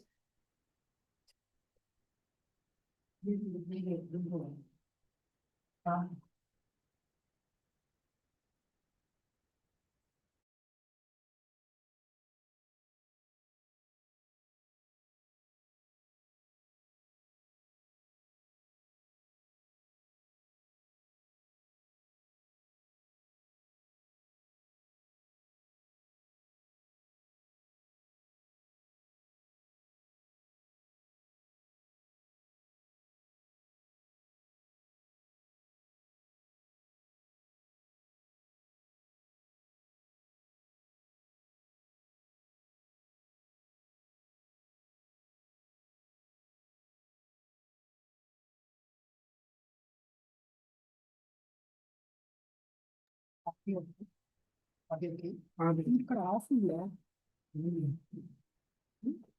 చెప్పింది వినపడలేదు.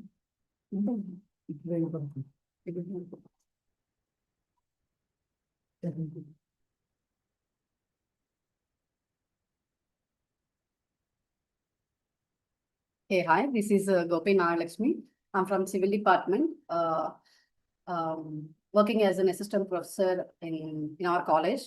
Many of you don't know me about these, about me, but many of them don't know me. So while it comes to the civil department, I haven't chosen the civil department stream, but to give a webinar upon it.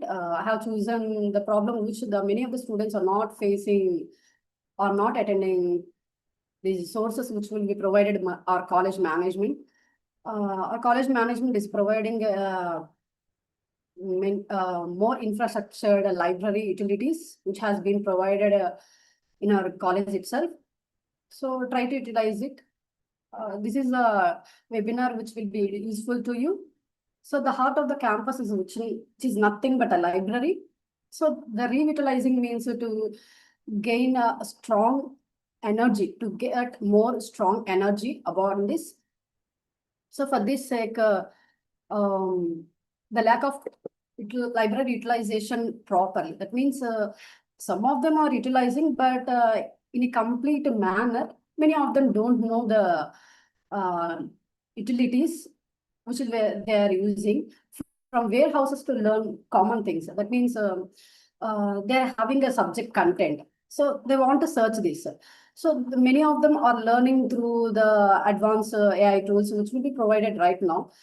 Those are the common things they are working on that. So the proficient searchers are having a poor researchers. That means many of them are searching for a topic. They're having poor knowledge itself upon that.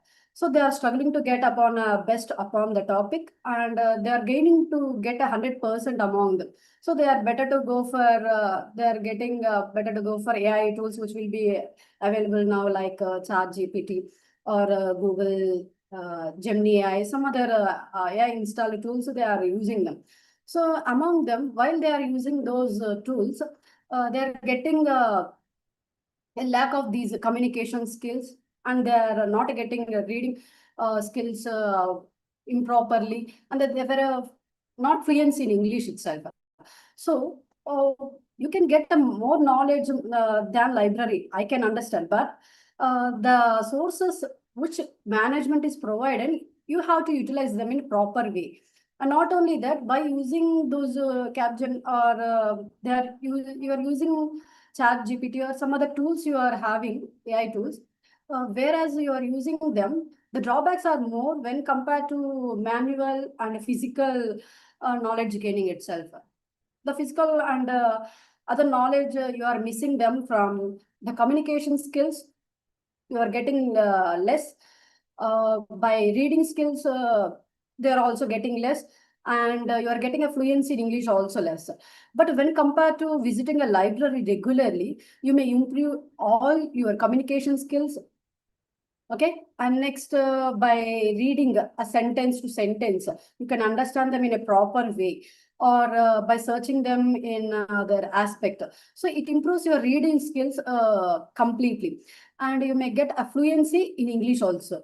So the present scenario we are observing them is a statistical trend. Physical circulation has been dropped by nearly 50%. Why? Because the statistical studies has been proved that many of them has been not attending to the library, and they were not using it properly in a proper manner. So few decades itself, whenever compared to statistical use, the 50% scenario has not been utilizing them. So they were used to prefer a digital first habits itself. So the empty chair syndrome, high square footage, low occupancy. So the low occupancy has been formed towards the library itself. The key issues which they have been provided are, so digital convenience is occupied. Among them, the competitive with Google and AI tools which has been generated right now. The accessibility has been gap has been formed in between the student and the learning skills. So these are the key issues which have been formed in between. And not only that, by using those, the the silent rule has been disappeared from there where you are using these AI tools. So why students are not visiting root causes? So why students are not visiting the library means the perception issues has been raised among them. The students often view the library as a last resort for physical books rather than a first stop for research support. So among these research frustration, so many of them has been gone through, they were having a technical ideas to implement what are the, we are having such idea, we have to implement it in society to get a time saved and money saved and a knowledge saved like this. So among them, money saved is also, they are inventing something in technological way in preventing and making it sure to implement upon the society. They are researching something like antisocial behaviors. They were going towards antisocial behaviors like hiding books. But from these, the roots of the library has been gone towards downward. So making them implement and gaining them towards a more, you have to go towards high demand textbooks. So the resource which have been provided in our college is rightly, if you are having a topic upon that, you may go towards textbook.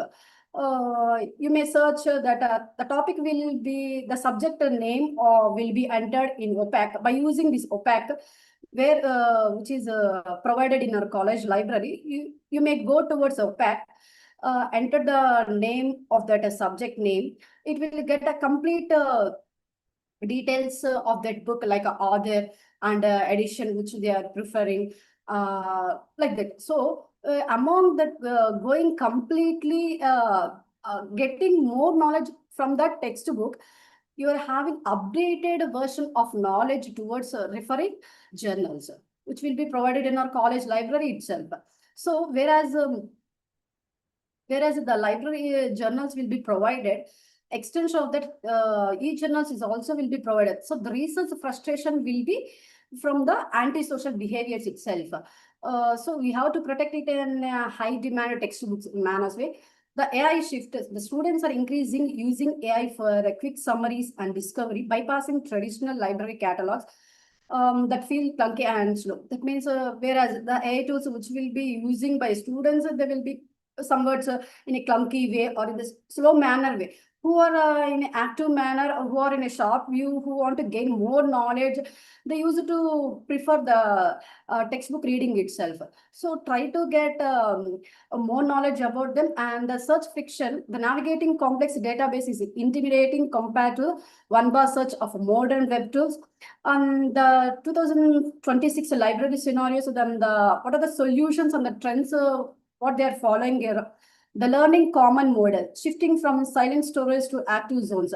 That means shifting from silent storage to active zones. That means in library, we are having a manner that to maintain silence. Why? Because in a silence way, we may get storage of some knowledge in our mind, in our brain itself. So we have to gain knowledge through learning. So they kept that rule that to be maintain silence in the library itself. So the learning common model shifting from silent storage to active zones. The now AI integration part, that is like a chatbots. It is providing 24/7 itself. They are finding some resources which will be useful continuously at any time. The smart discovery using AI tool to provide personalized reading recommendations based on the student's major. The flexible spaces, the modular furniture that students can move to create their own study books. Flexible spaces. In our college library itself, the flexible spaces are provided for the students who has been utilizing them. You may come and visit the library, whereas many of the students are sitting in a newspaper reading board, and some of them are searching for a book and taking it and studying it in a proper way. And some of them are utilizing the digital library also. That means the spaces, the flexible spaces will be provided for the students to move. They can move to create their own study books. So from that itself, the benefits of using library in the daily routine. Library is nothing but a pitch. That means, whereas in the pitch, in the ground itself, we are having more space to play, right? So among them, the pitch is also the same manner. Like we are having more number of books to gain knowledge itself to store in our mind. That means whatever the word you don't know, you can search towards the book. Or whatever the material you need to get, you can search towards the book. Whatever the subject you are going to refer, it is having more different number of authors. Keep it in front of you and go towards all the authors' books and you may refer. Okay, this author is having sufficient answer. This author is having a elaborative manner. We can't go through that. So you may pick up the author of the textbook and selecting it in a proper way. So this is like a ground of having more number of books. Okay, can you got it? And it's not a simple room, library is not just a simple room. It's a massive academic advantage. So from that manner, you are having an eye recovery challenge. Why? Because whereas you are using the AI advanced tools in the mobile itself or any other laptops, you are losing your eye challenge. That means you are having eye defects or some other issues, sight problems or headaches. Some of the issues will be rising. But from the reading the textbooks, you are having the eye recovery problem, allowing the ocular muscles to relax by shifting focus from 12-inch screen to physical environment. So the restorative sleep, by replacing the late night scrolling with deep reading, students improve their sleep hygiene. So why? Because by utilizing this library, these benefits will be recovered. Like our eyesight will be completely 100%. Among them, 100% of this eye recovery. Among them, the restorative sleep. For a human being, sleep is the highest medicine which acts for all the diseases. Or whatever. For any other health issues, sleeping is the best medicine. So to get a sleep is also impossible to all the students. Why? Because they are completely using their mobiles, keeping in front of them, at least in the class hours also itself. So many of them are not getting sleep to the students itself. Why? Because always using the phone and the laptop. So what is the problem to get a complete sleep? So to restore the sleep, you may replace late night sleeps or keep it aside the phone After completing the work, keep it aside the phone and the laptop and go through the books, whatever you want to read out. Either it is subject oriented or a knowledge gaining or a motivational speech books or autobiography of political readers or autobiography of freedom fighters or any other books you may refer to get a complete and a healthy sleep. So by replacing late night scrolling with deep reading in mobiles, students improve their sleep hygiene itself. So try to implement it in your daily life. Why to waste of the time in a transportation purpose, or why to waste your time in getting a late sleep? You may prefer to reading a book. In the latest scenario, I have observed that in Bangalore itself, whenever the passengers are traveling in the bus, some of them have been reading a books. They're not listening music. They are just reading the books. Why? Because they want to enjoy it. They improve their skills. They improve the knowledge. They want to gain more. So more than the phone, they're taking a challenge to read the books in Bangalore itself.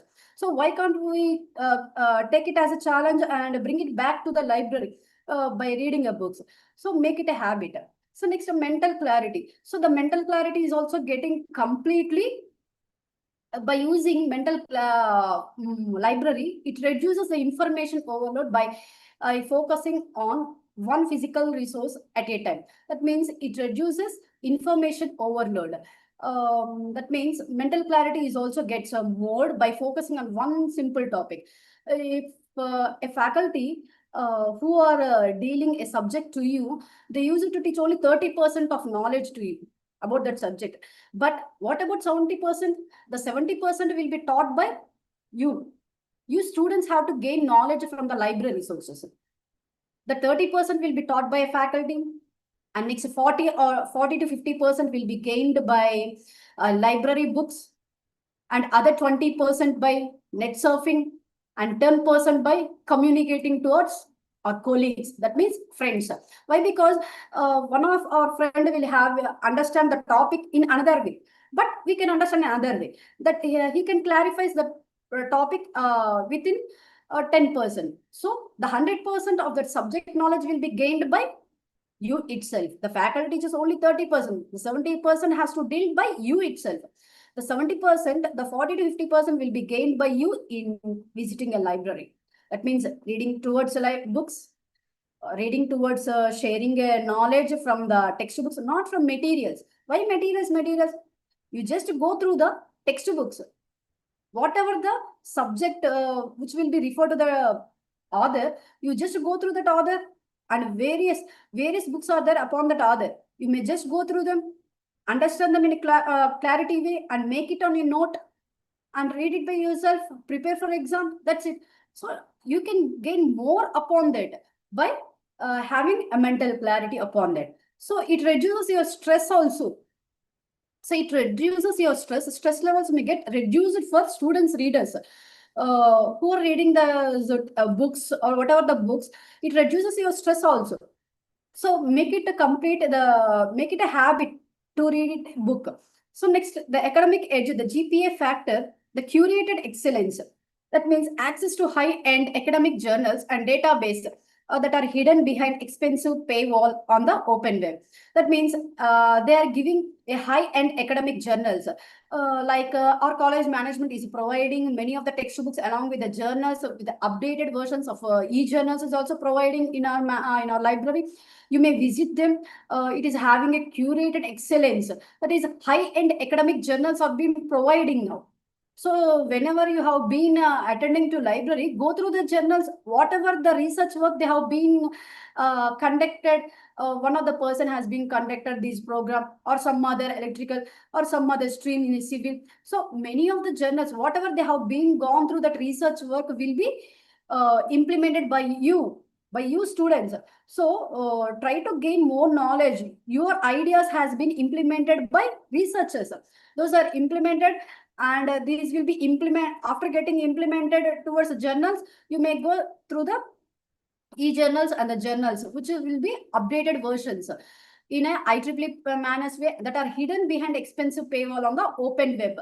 These are expensive paywall on the open web itself. The expert navigation, that means research librarians in our expert.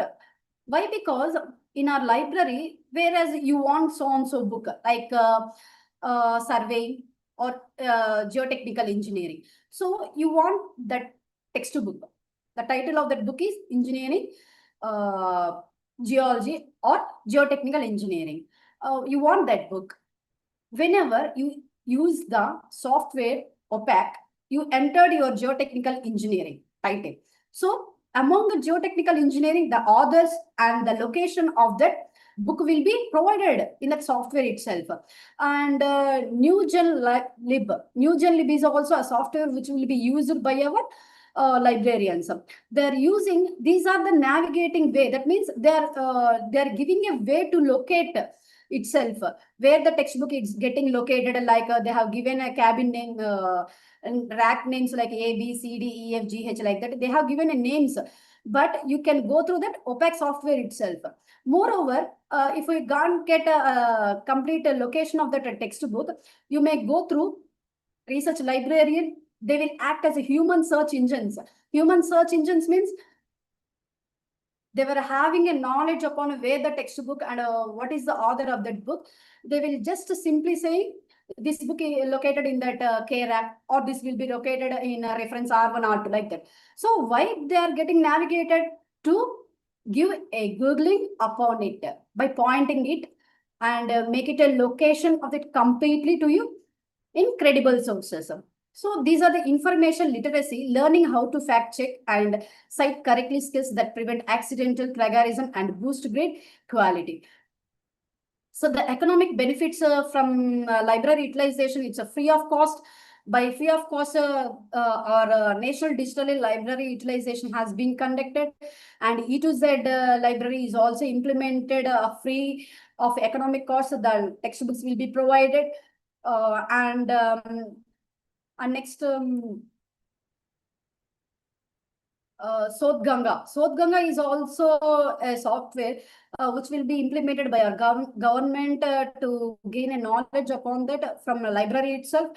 And not only that, the government has been implemented one nation and one subscription. From these one nation, one subscription, you can get more number of books which will be implemented by a free of cost. That it reduces your cost savings and it reduces all your high-speed infrastructure, reliable lightning, fast internet and specialized hardware that students might not have to there in dorms. And the next, the productivity sanctuary, the psychological priming. What the psychological says is the library effect entering a dedicated study spacing triggers. That means, whereas many of them are using the library. So that users of library will be dedicated to work mode itself. They're having more number of sharp knowledge of getting a mindset, and they reduces the distractions. They will be part away from the distractions. This psychology says that the usage of this library will be targeted to their mindset, and they use it to reduce the distractions, and they use it to distract from all the home activities or loud caves or whatever the life distractions will be going on in wrong way. Reading a library, that means going towards a library and reading a books, making it a habit. They will work as a challenging person in the life itself. So try to note it down. The third space, a safe neutral ground between the stress of the classroom and the relaxation of the home. That means mainly a student is having a more struggles at home or at college classrooms itself, but they are having a space. They are having a space which will be noted in the ground, that is nothing but library. So mainly the equity and inclusion, the leveling the playing field. It provides the same high quality tools to a first generation student as it goes wealthy one. So the safe haven, it's of about 24 hours or late night access, provides a secure, well-lit environment for students who may not have a quiet or safe place to study elsewhere. So the students they are learning, they need to learn clearly and in a perfect way. to gain knowledge. That clear manner and perfect space will be provided to the students in library itself. So it's like a safe haven. So next, the visual ideas for this slide, the iceberg graphics. So, I have mentioned this iceberg graphic because of you are getting knowledge below the water and above water. Below the water, it is getting a library in a massive and deep high quality sources which are hidden in the library standards itself. But you're also gaining more knowledge above water. That means nothing but an internet. Internet is also nothing but small, cluttered, often reliable. So just visualizingly, I have given this slide. Try to don't get worried about this, because visualizer ideas will be implemented and compared to iceberg graphic itself, above water and the below water. Below, till now, many of the educators have been gone through the library or textbooks itself. They're not having any AI tools to learn upon the knowledge. Why? Because the technology has been developed up to their knowledge. But right now, you are using all the AI advanced tools to get a more knowledge using ChatGPT. They are compressing all your subject knowledge. And moreover, that Gemini is also creating an images or differences questions also in a graphical manner. So among these, the iconic set is use clean, modern ions for saving money and speed and credibility. You have to make it. So the fact is about studies consistently shows that students who use library resources at least once a week have significantly higher retention rates and are more likely to graduate on time than those who don't. This fact is nothing but the usage of the students, the usage of the library and not usage of library. The comparative study has been implemented upon that. The comparison shows that usage of this library shows very high retention, and they are having more knowledge, they are very active, and they are in an overspread way by implementing their ideas. But some of them shows non-usage of library, they even can't take any retention rates, or they're not getting more time, they're not having any fact upon it. The study consistently shows that students who use library resources at least once a week have significantly higher retention rate and more likely to graduate on time than those who don't. So this is the fact about it. The visualization of library into photos like this is silent zone and a maker space. Nowadays, the library zones will be created in public modes also. This is the silent zone way, and this is the maker space. This silent zone is nothing but wherever whatever the book you want to read, you just go through the silent zone itself. You need not to make any noise in that purpose. Making space, that means they need more space in the cafeteria itself.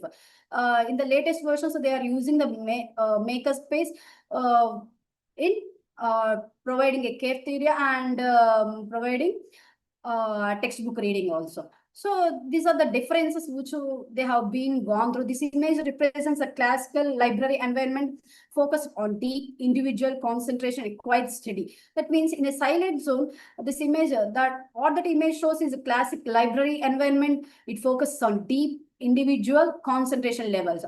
The concentration levels are highly more while reading in a silent manner. It is perfect for a slide discussing the library as a product sanction. Whereas for makerspace, that means to provide in a cafeteria way, reading a book has been given. That what that image shows, that new learning commons model.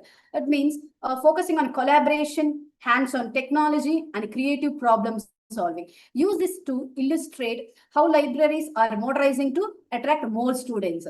So try to implement these versions. And the conclusion is about user-centric design. The user-centric design involves students in the redesign process. So the conclusion says the user-centric design, which involves students to redesign process. If they build the space, they will use it. So try to utilize this space. The space is nothing but a library. They will use it properly. From collection to connection. Focus on the library as a social intellectual hub, not just a room for books. So the third space position the library as an essential space between the dormitory and the classroom. So the call to action is a library is not a luxury, or it's a critical infrastructure for students' success and equity. They have to implement their ideas towards the action itself. So for that purpose, the library will be help to the students in a proper way. The physical books are available only, the physical books only. Why? Because if you want to go to bed, you want to go to sleep properly, try to read a book. Why? Because it dislikes you, right? So if you must do something before bed, read a physical book. It doesn't emit light and helps the brain wind down. So why I have mentioned this physical book means, okay, no problem. I have attended for this program and I have attached an app to read a book. Ma'am, you said that book reading is the best option when he's going to bed. But I said it's a physical book. Why? Because by taking the physical book, you need not affect your eyes. You need not affect all your physical body itself. It may increase all your light. It may increase all your brain and it reduces your stress. For that sake, I am preferring the physical books to read it now. So protecting your eyes is not just about vision, it's about brain health. So try to read books and protect your eyes and make it a habit and improve your brain health. So a student who sleeps peacefully after an hour of quiet library reading will perform better than a student who scrolled on their phone until 2 a.m. Why? Because many of the students are using their Instas or they were in online up to 2 a.m. itself. Whenever they sleep, I don't know. And I can't understand. They used to come to the classroom and they used to sleep at the last bench. Why? Because they're not having sleep and they are misusing the classworks and misusing all those chatting. If you read the book, you can gain some knowledge. After getting knowledge, you can implement towards in action way. And make it a, to get a proper sleep also, you just go towards book reading. So make it a habit to read books. And you all may prefer the reading books which will be provided in a subject oriented way, or a journals or e-journals, the competitive exam preparation books and the story books and the motivation books, the autobiography of political leaders and freedom fighters will be provided in a library itself. So I hope that this webinar will be very much useful to you. Try to implement to visit a library once at least a week. Try to make it a habit after 1 week. Make it a habit to visit day by day. After that, you may visit the library and read a book, at least a sentence. Whatever the sentence you have been learned, I said no need of reading books. You are having a newspaper clippings which will be present in our library. You may just go through the what is the today's news which will be present towards sports or whatever the fashion, whatever the news which will be going on in our present scenario or towards India or towards worldwide. So make it a habit and write it a note and gain knowledge. So thank you for giving me such opportunity to this Chalapati Institute and making a participant in this National Digital Library Association. I'm thankful to you. Signing off.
Hello.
Hello.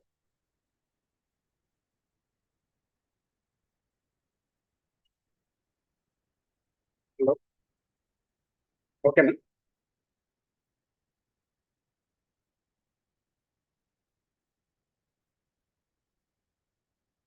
Sir, చెప్పండి.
Hello everyone.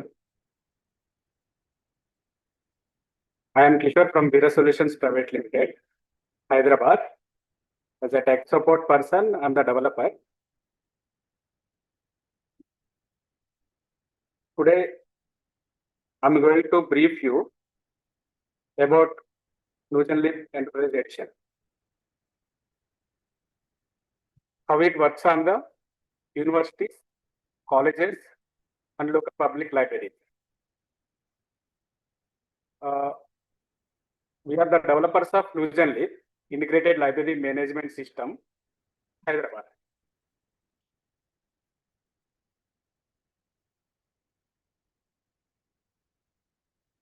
I'm going to take you through few slides, which will brief you about company profile and the Ndli technologies and features.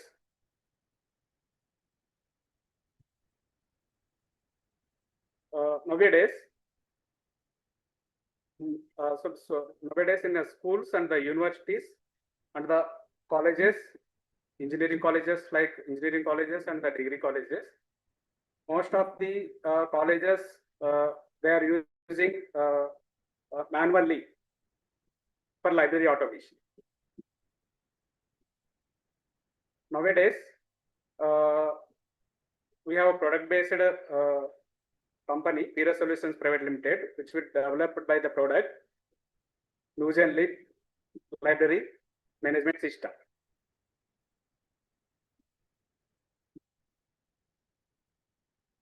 Now the corporate profile.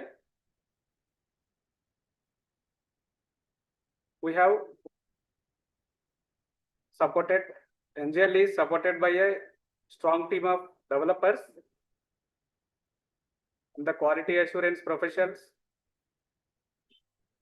and the customer support engineers and the trainers from the masters in the library science. We have a channel partner network throughout the globe. We are providing IT services to Food and Agriculture Organization of the United Nations and other global corporates.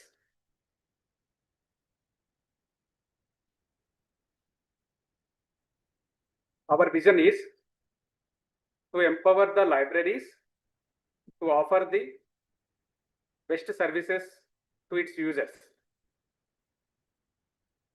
and also enable the librarian to manage the library efficiently through the best practices and the following global standards like Mark 21, Z3950, SEX protocol, and the UTF multilingual. Mark 21 format for bibliographic data to enter the standard tags.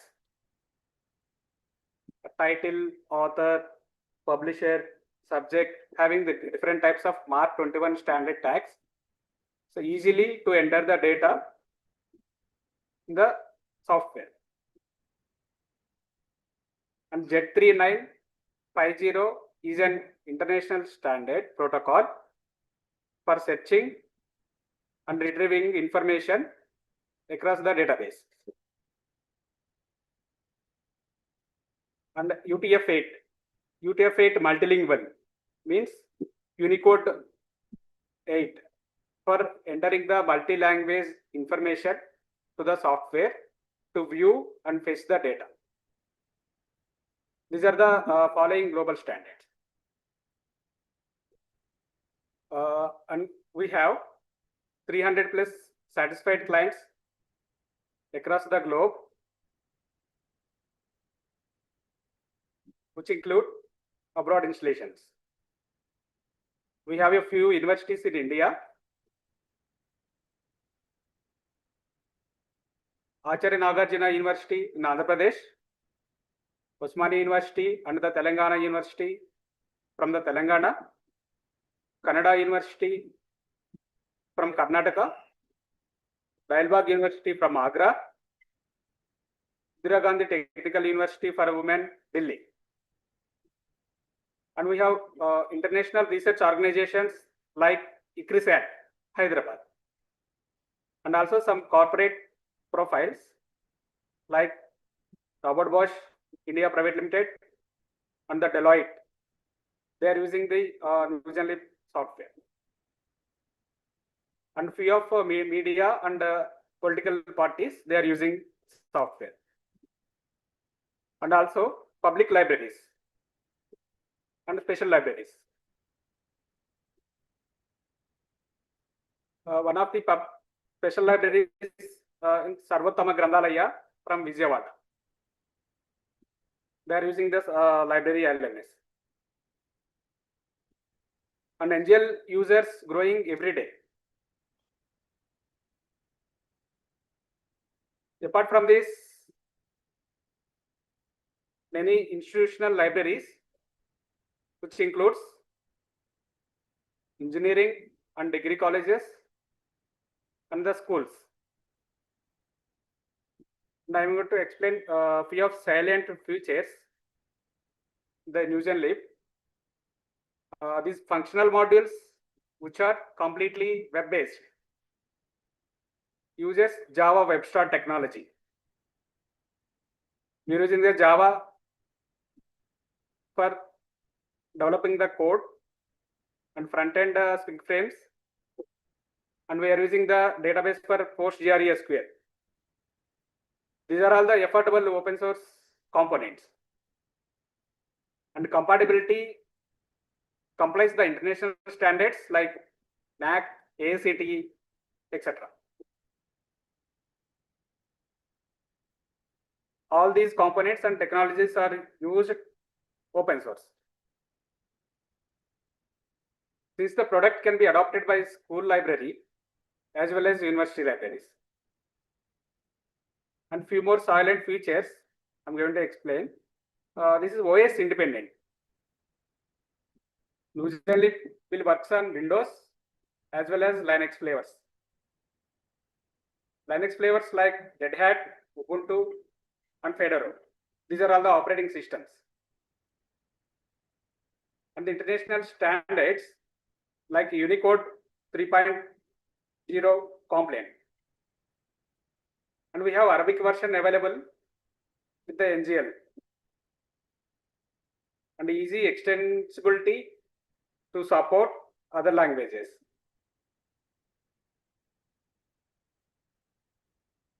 Data entry, we can retrieve the data from any mark language to the Unicode.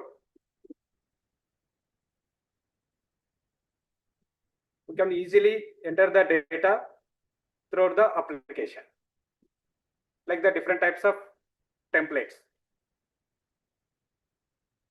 We have RFID integration, radio frequency identification integrated in the software. Networking, hierarchical and distributed networks throughout the LAN. We are connected throughout the LAN. We can easy to use the application with the file user license, or the number of systems connected with the LAN. We can use the OPAC and the user interface, library interface. Usually will send automated emails, instant messaging integrated into different functions of the software. We have easy to customize the OPAC interface. And few of XML based open offices templates, we can customize for form letters for sending the automated emails,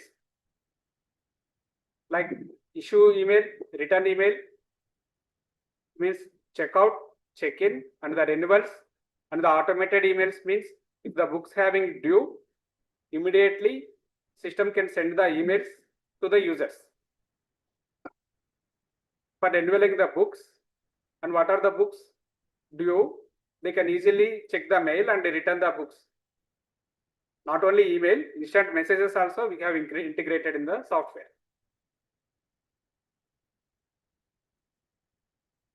And we have a few more silent features.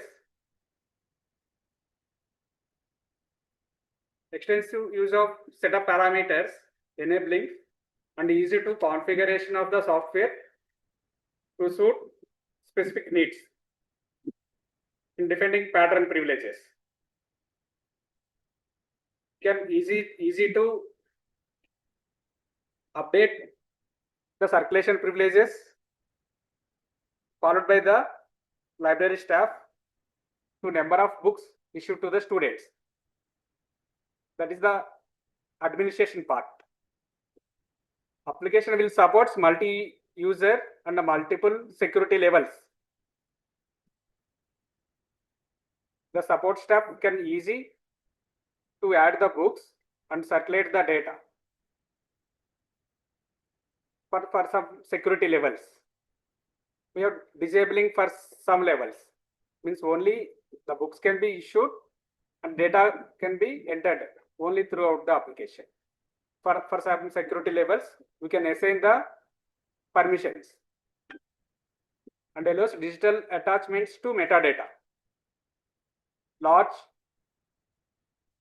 size of means like videos, audios, and the image files, PDF files, and the Word document files. We can attach the books. We can attach with the books and the digital content we can easily show in the OPAC. This is the architecture diagram. Architecture diagram, we have 5-layer architecture. One is the presentation layer. Second one, web server layer. Third one, JBoss layer. Fourth one, database layer. Fifth one, object related layer. This is the architecture diagram of the software, which includes some functional modules like end of day process, file document system, and external applications. For some functional modules, I am going to explain. These are all the functional modules in library interface. Acquisition for procurement of different types of materials, and the technical processing for cataloging the materials. Serial management for adding the journal information and the periodical information. You can assign the budgets. After assigning the budgets, you can automatically send the reminders to the vendor to supply the journals and the magazines, etc. And the circulation for issue, easily to perform issues and returns and the renewals in the application. In the administration part, to implement one-time setup for running the smooth flow of circulation transactions. The OPAC is for end user interface. These are all the applications which will connect to the Tomcat server as well as the database server. And we have two more options like end of day processes and Ndli desktop. End of day processes for generating the automatic backup. At the time of generating the backup, application will send the reminders mails. Ndli desktop module for generating the reports, any kind of miscellaneous report, the circulation transactions report, and the total books report, titles report, students list, due list, and the books lost by the user. You can customize the report as per the librarian requirement. This is the cataloging. This is the main application for using the library staff for entering the data from this technical processing module. We need to go to the primary cataloging for enter the data throughout the templates, different types of templates like book template, serial template, ebooks, question papers, project reports, etc. That is material types. After entering the data, we can easily search with the search catalog. Search catalog with the title or author and the subject, whatever the bibliographic information we have already added at the time of entering the data. Easily we can search the data throughout the application. And also we have an option to import catalog records from other library OPACs like LOC, Library of Congress. You can search the title in the LOC. You can download the Mark 21 data with UTF-8 format. You can easily import that particular data from the software. No need to add all the bibliographic information like title, author, subject, classification number, department, and the publisher. Easily fetch the data from the Mark 21 standards. Then we can add the information by entering the accession number, unique accession number. And we have an option for printing the spine labels and the barcode labels. those also customizable as per the client have purchased the barcode printer, especially for barcode printer for two label side by side stickers, and other one is for A4 sticker. It will easily to customize. Next one is for circulation. In circulation model, for issues means checkout. We need to enter the student ID for issuing the book. We have already given the privileges, permissions for how many books they can borrow. That is administration part. One time we can set up the administration part. We can issue the book issues and returns, reservations, renewals. These are all the transactions. We have binding management also. If the book is damaged, we can send the book to the binder, easily to check out the binder, then return from the binder. You can collect the overdue. If the book is due, we can assign the pricing part per day. If we give 1 rupee, we can collect the overdues, and if any dues we can collect, or else weed out. If any book is damaged, we can easily to update the weed out material. And interlibrary loans, report loss of items. We can easily record the reference material usage in the library. If anyone requests for checkout from the OPAC, we have an option in the circulation module. If anyone requested for checkout, in the request for checkout for 1 hour duration or 2 hour duration, we need to customize in the administration part. They can easily, if the single book copy is available, he or she can easily to go to the library and issue that book. And acquisition. Acquisition for completely procurement of different types of material throughout the budget management. You can assign the budget for the financial year or the academic year for the library. Easy to access from the FIM orders, process requests, receive orders, accessioning received items.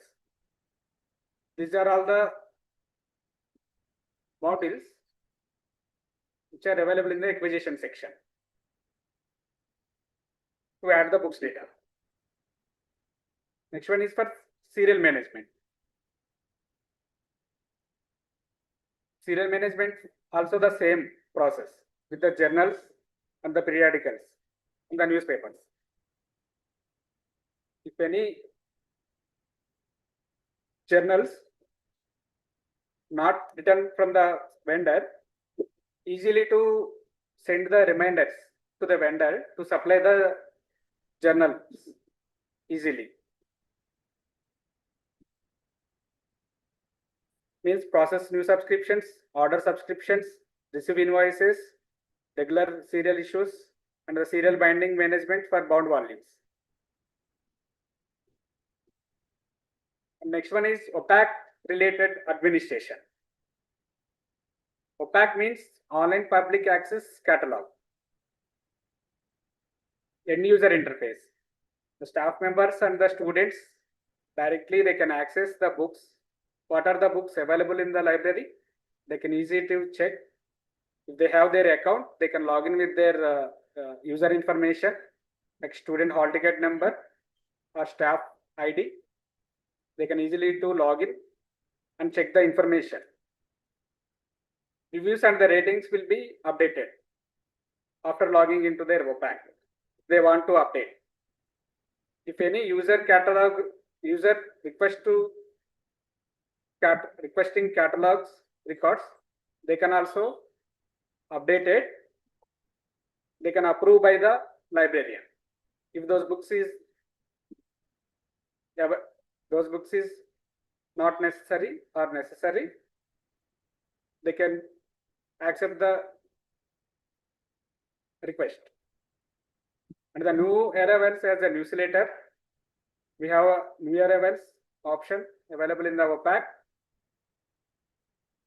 They can easily check what are the books recently purchased in the library. You can show them in the OPAC. This is OPAC related administration. This is administration, application administration. We need to create a category, pattern category like student or staff member, and the departments and the course information to add the student information in the pattern. Few more options available. These are all the one-time settings. If any accession series is available, easily to categorize for different accession series. And the vendor informations and the locations which is available in the library, the rack locations, we need to categorize one by one. The circulation privileges also we can update from the administration section. This is the end user interface, OPAC, open access catalog.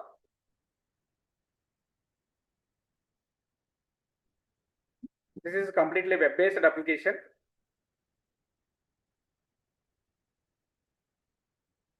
No need to install any application. This is a web-based application. If the link is available, they can easily to open the OPAC link. If they have configured the public IP, they can open the link in anywhere in the globe. The student mobiles and the staff mobiles also they can easily to access the OPAC for searching the library books and the collections. This is the page which will be customized. This one is. If they're having the login, they can easily check in the My Library option to check out the books. What are the books they have issued? Those books available in My Checkouts option. And reservations. My request for checkout. If any suggested for new items, they can easily show them. If it is approved from the librarian, those books will be new procurement with the acquisition section. And the personal details, privileges, they can easily download the circulation history in the OPAC.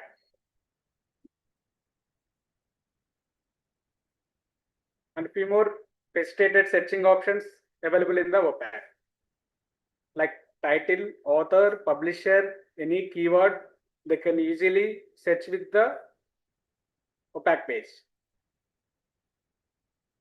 We have defined search results also available. The sublocation having stacks or department-wise categorized. We can easily search with the sublocations and the shelving locations options. The title, we can search with the title. The title with the other different authors are available easily to show in the defined results. And other OPAC services. See, whatever the data we have added in the application, that those bibliographic information, the whole information we can easily show in the OPAC page. For the any general notes, physical descriptions, ISBN, the book image will be fetched by the ISBN given in the bibliographic data. We can add number of subjects also in the title. We have Google Preview option also available in the OPAC page. If they have allowed the Google Preview option for a particular, here in the OPAC page, if any book we can search by the title, the Google Preview option will be available. They can easily check the data. If they don't have the Google Preview, that metadata content available for ebooks information, they can easily attach their metadata to the particular title.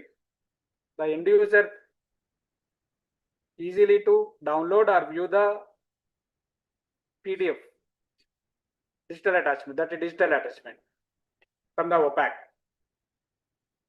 The book is available, status it is showing available. If any location we have configured that the particular location, they can easily to search the book in the OPAC.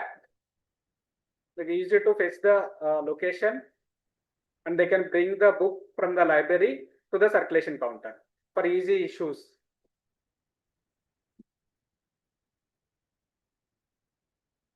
And also implementation charges for Newsonlib library interface, requiring analysis, data migration services, installation and commissioning services, training services, and advanced training program. If any university or the college implement the integrated library management system, we can give these implementation services to the user. Next one is end of day processes. These end of day processes, we can customize and configure the schedule type for generating end of day processor, means EOD. EOD means that backup and the automated emails sent to the users.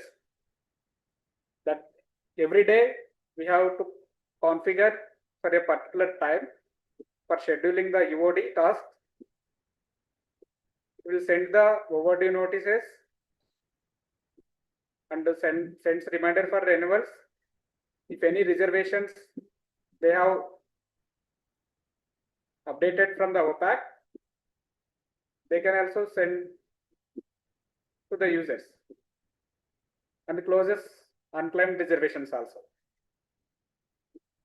After these operations, after these are all tasks done, automatically generate the backup and saved in the same system with the configured drive, so that data will be safe. Every day, this NGL EOD task will trigger every day. Before closing the library, we can schedule the time. These are all the customer support services. Email based customer support, telephone based customer support, and online chat via Gmail, and other desktop sharing tools. We can support throughout these support services.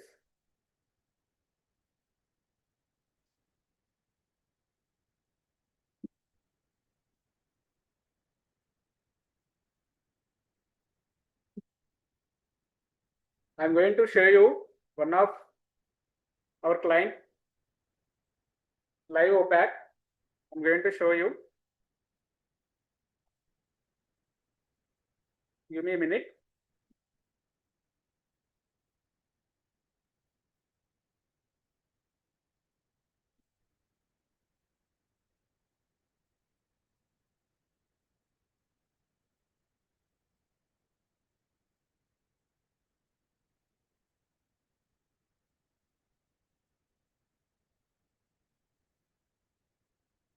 This is the live OPAC for one of our user, CMR Engineering College, Hyderabad.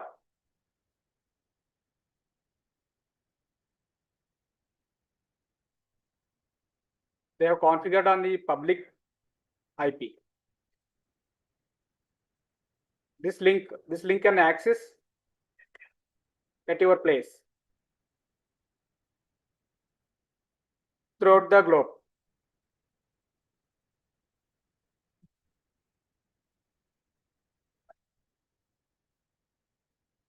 at your place right now. This is customized OPAC. These are the new variables updated recently.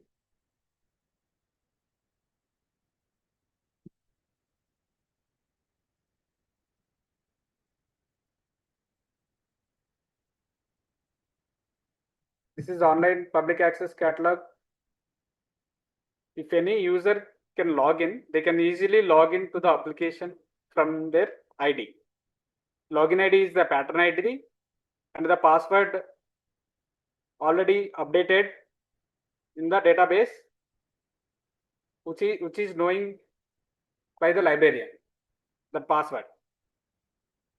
They can log in easily and they can check the books. What are the books? Check out. The items held, items, lost items, history, my overdue, payments. And the reservations, current reservations, and the history. Suggestions for, if any suggestions for new items, they can easily showing by clicking on this. And personal details. If any discussions made by the OPAC, they can easily post and discuss the queries. The messages, the new arrivals we have given here also. If any top stories like RSS feed, they can easily update RSS feed to the OPAC. There is no RSS feeds. If any RSS feed, we can add the OPAC easily with the images. They can see it.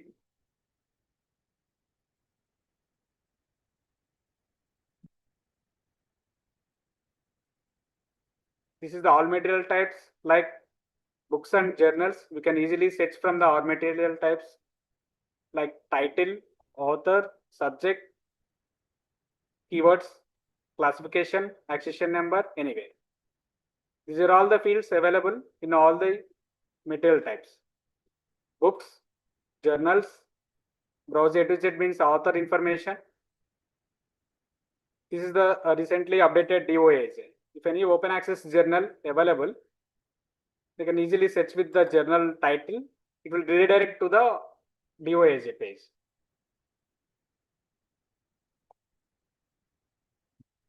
We have library on mobile.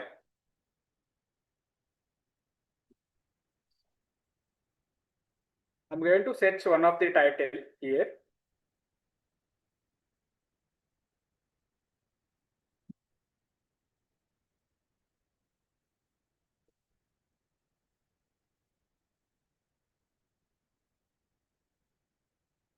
Search with the title. These are all the results found. 12 results found. Advanced Java programming by the author Prasanna Lakshmi. If any digital content available, here we can update. If you know the book available in their OPAC, these are the available. This is the reference main library. This is the stacks. If they want to reserve the item, here we have given an option reservation. The reservation placed by logging their ID. If without login, they can easily search the books data.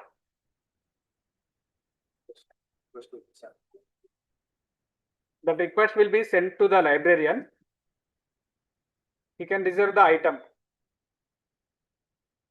for issuing the persons queue availability. If one person can access, reserve the books for particular number preferred by the librarian. 3 books or 2 books, like that. If number of students also can reserve the one particular book. If they are reserving the title, not the accession number. If any book is available, it is getting the notification.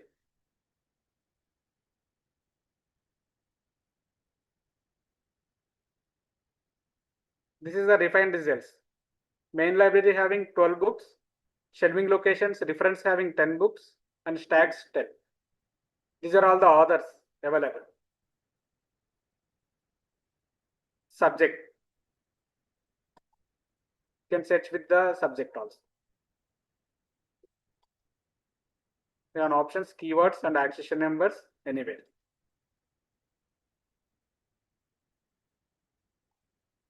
This is the live opaque page. Easily they can search with the data.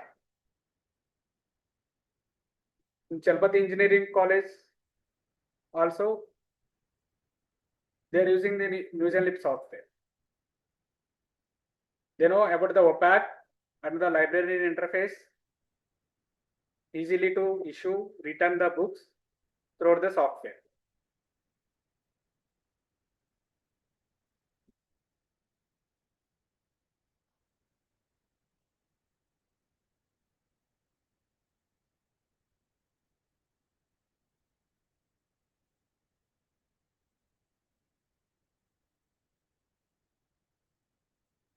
If any general information, easily can search the data.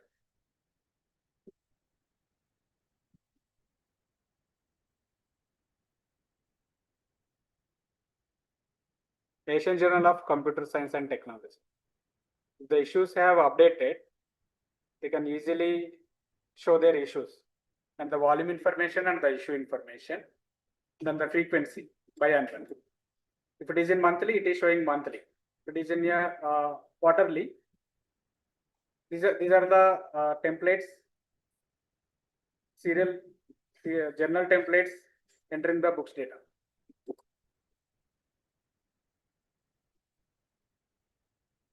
These are the 6 things we have given for the color combination.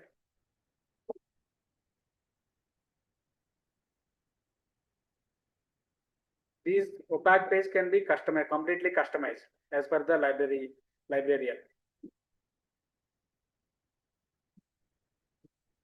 Library timings about the library, about the organization, they can easily update from the library interface module. You click on any title here, the new arrivals, it is easily to view the data. If any book is issued to the student, in the opaque it is showing checked out, not available.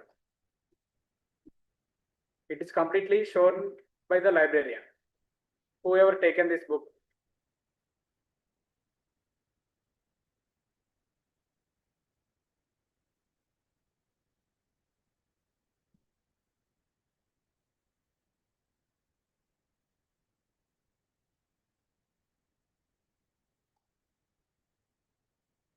And these are the support services. We have the contact details. Vera Solutions Private Limited. It is located in Miyapur, Hyderabad. These are all the email and the business support numbers.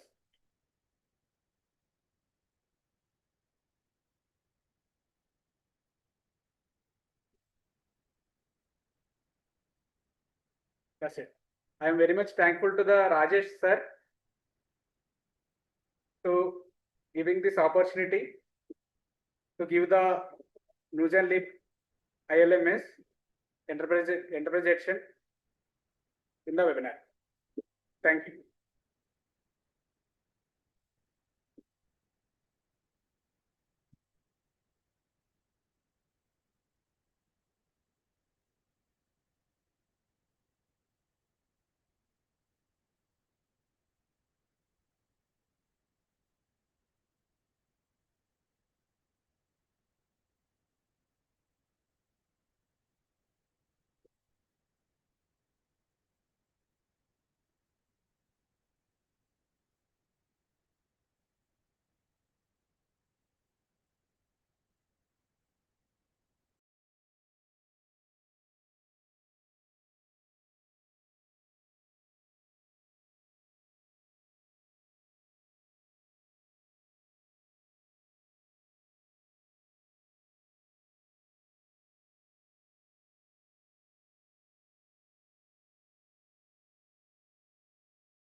as rightly said by Professor Nagalakshmi Madam, the gap between the library and the students can be reduced by using online public access catalog. In this,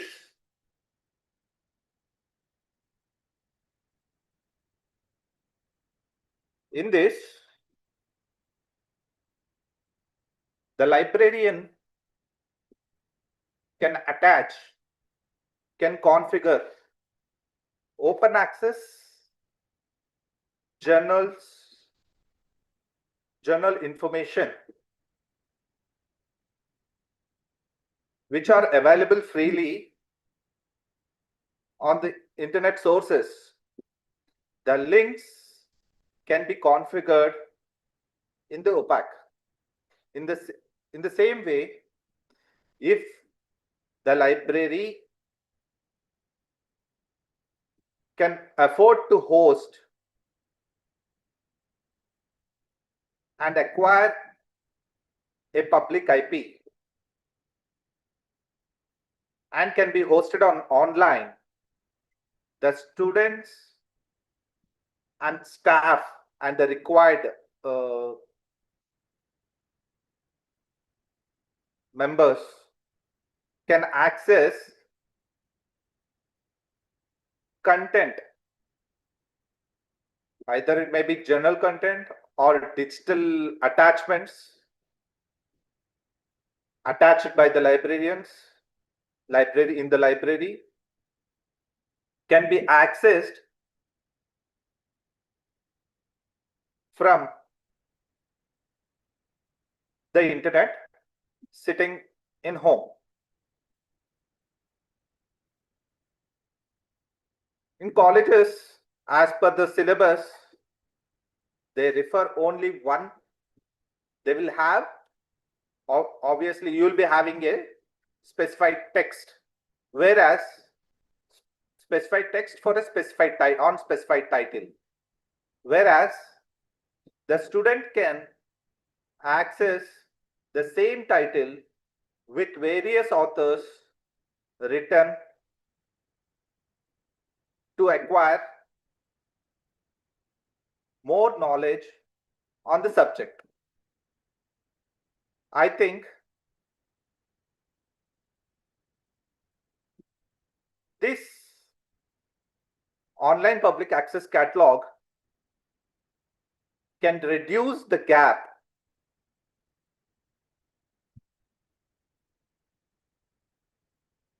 between the knowledge sources and the knowledge acquirers. I mean, the students.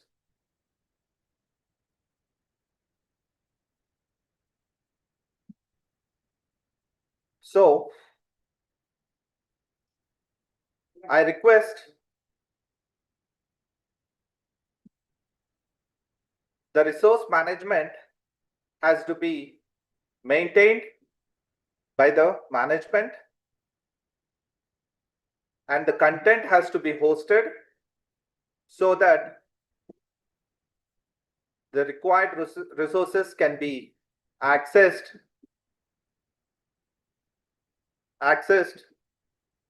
by the students by sitting in home. So, as my colleague Kishore has said already and displayed the OPAC page, which is of CMR Engineering College, Hyderabad, which can be accessed by the link displayed on the page, even at your place.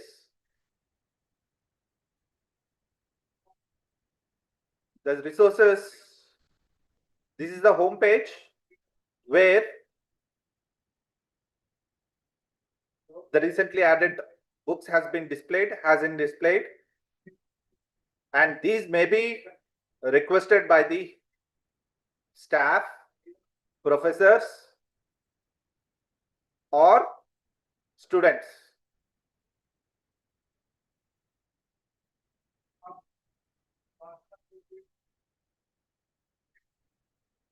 So this is the, as you can see, you can log in with your personalized credentials provided by the librarian, and you can have the full-fledged access to the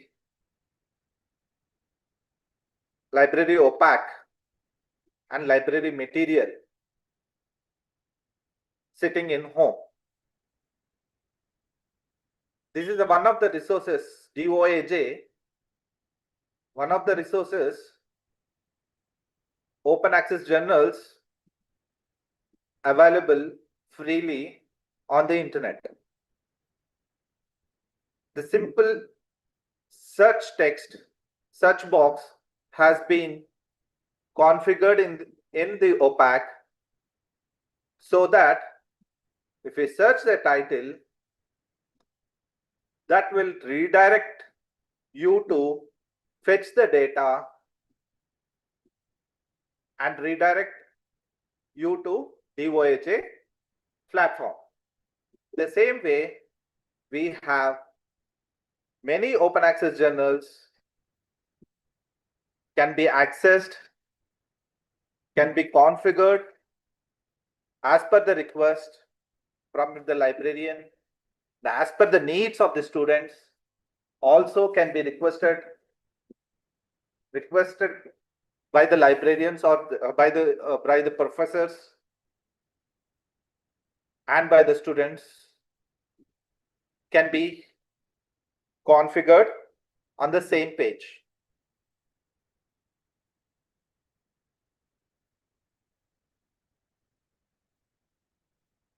So here we have, by default,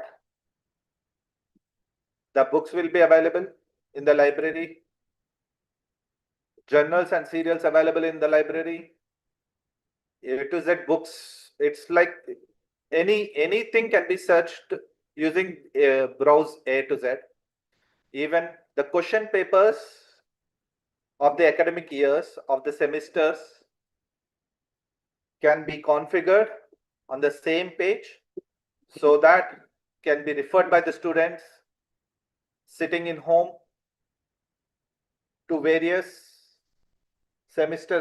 previous question papers, semester exam question papers, and related topics, related titles with the different authors can be searched in the OPAC. We have a feature called Library on a Mobile.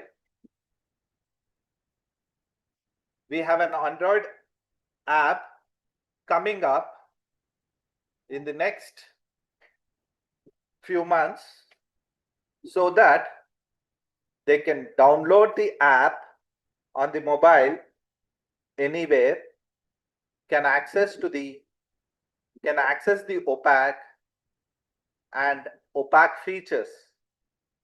As I said, OPAC features configured with various open access journals, configured digital attachments by your librarian staff on mobile.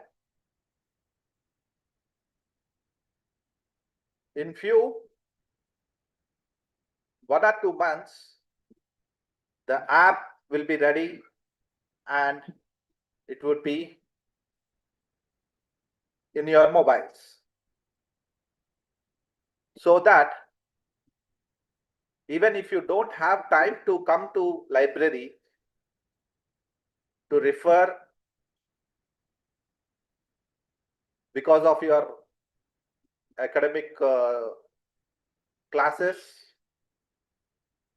or some other reasons, you can access the complete library on your mobile.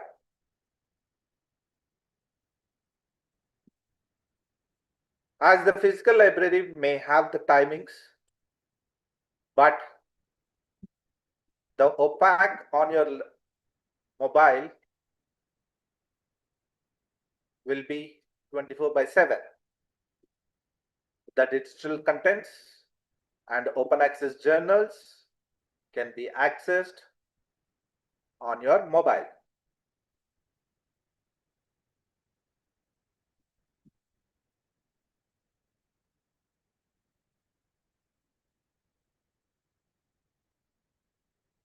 So I request every student to personalize the usage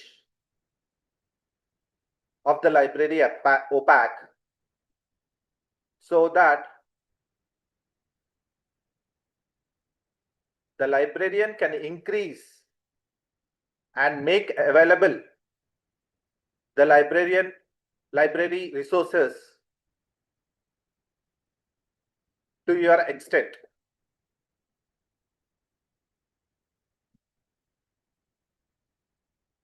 So that's all. Thank you.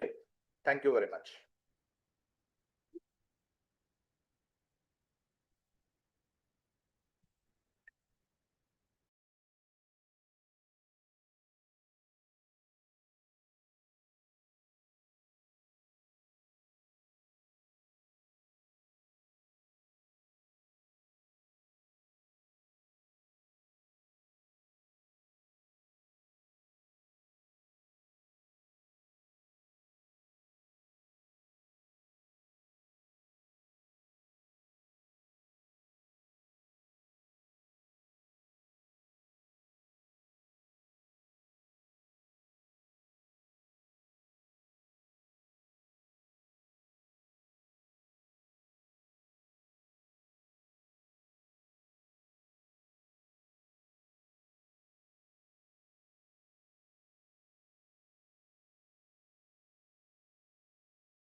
Thank you for all members.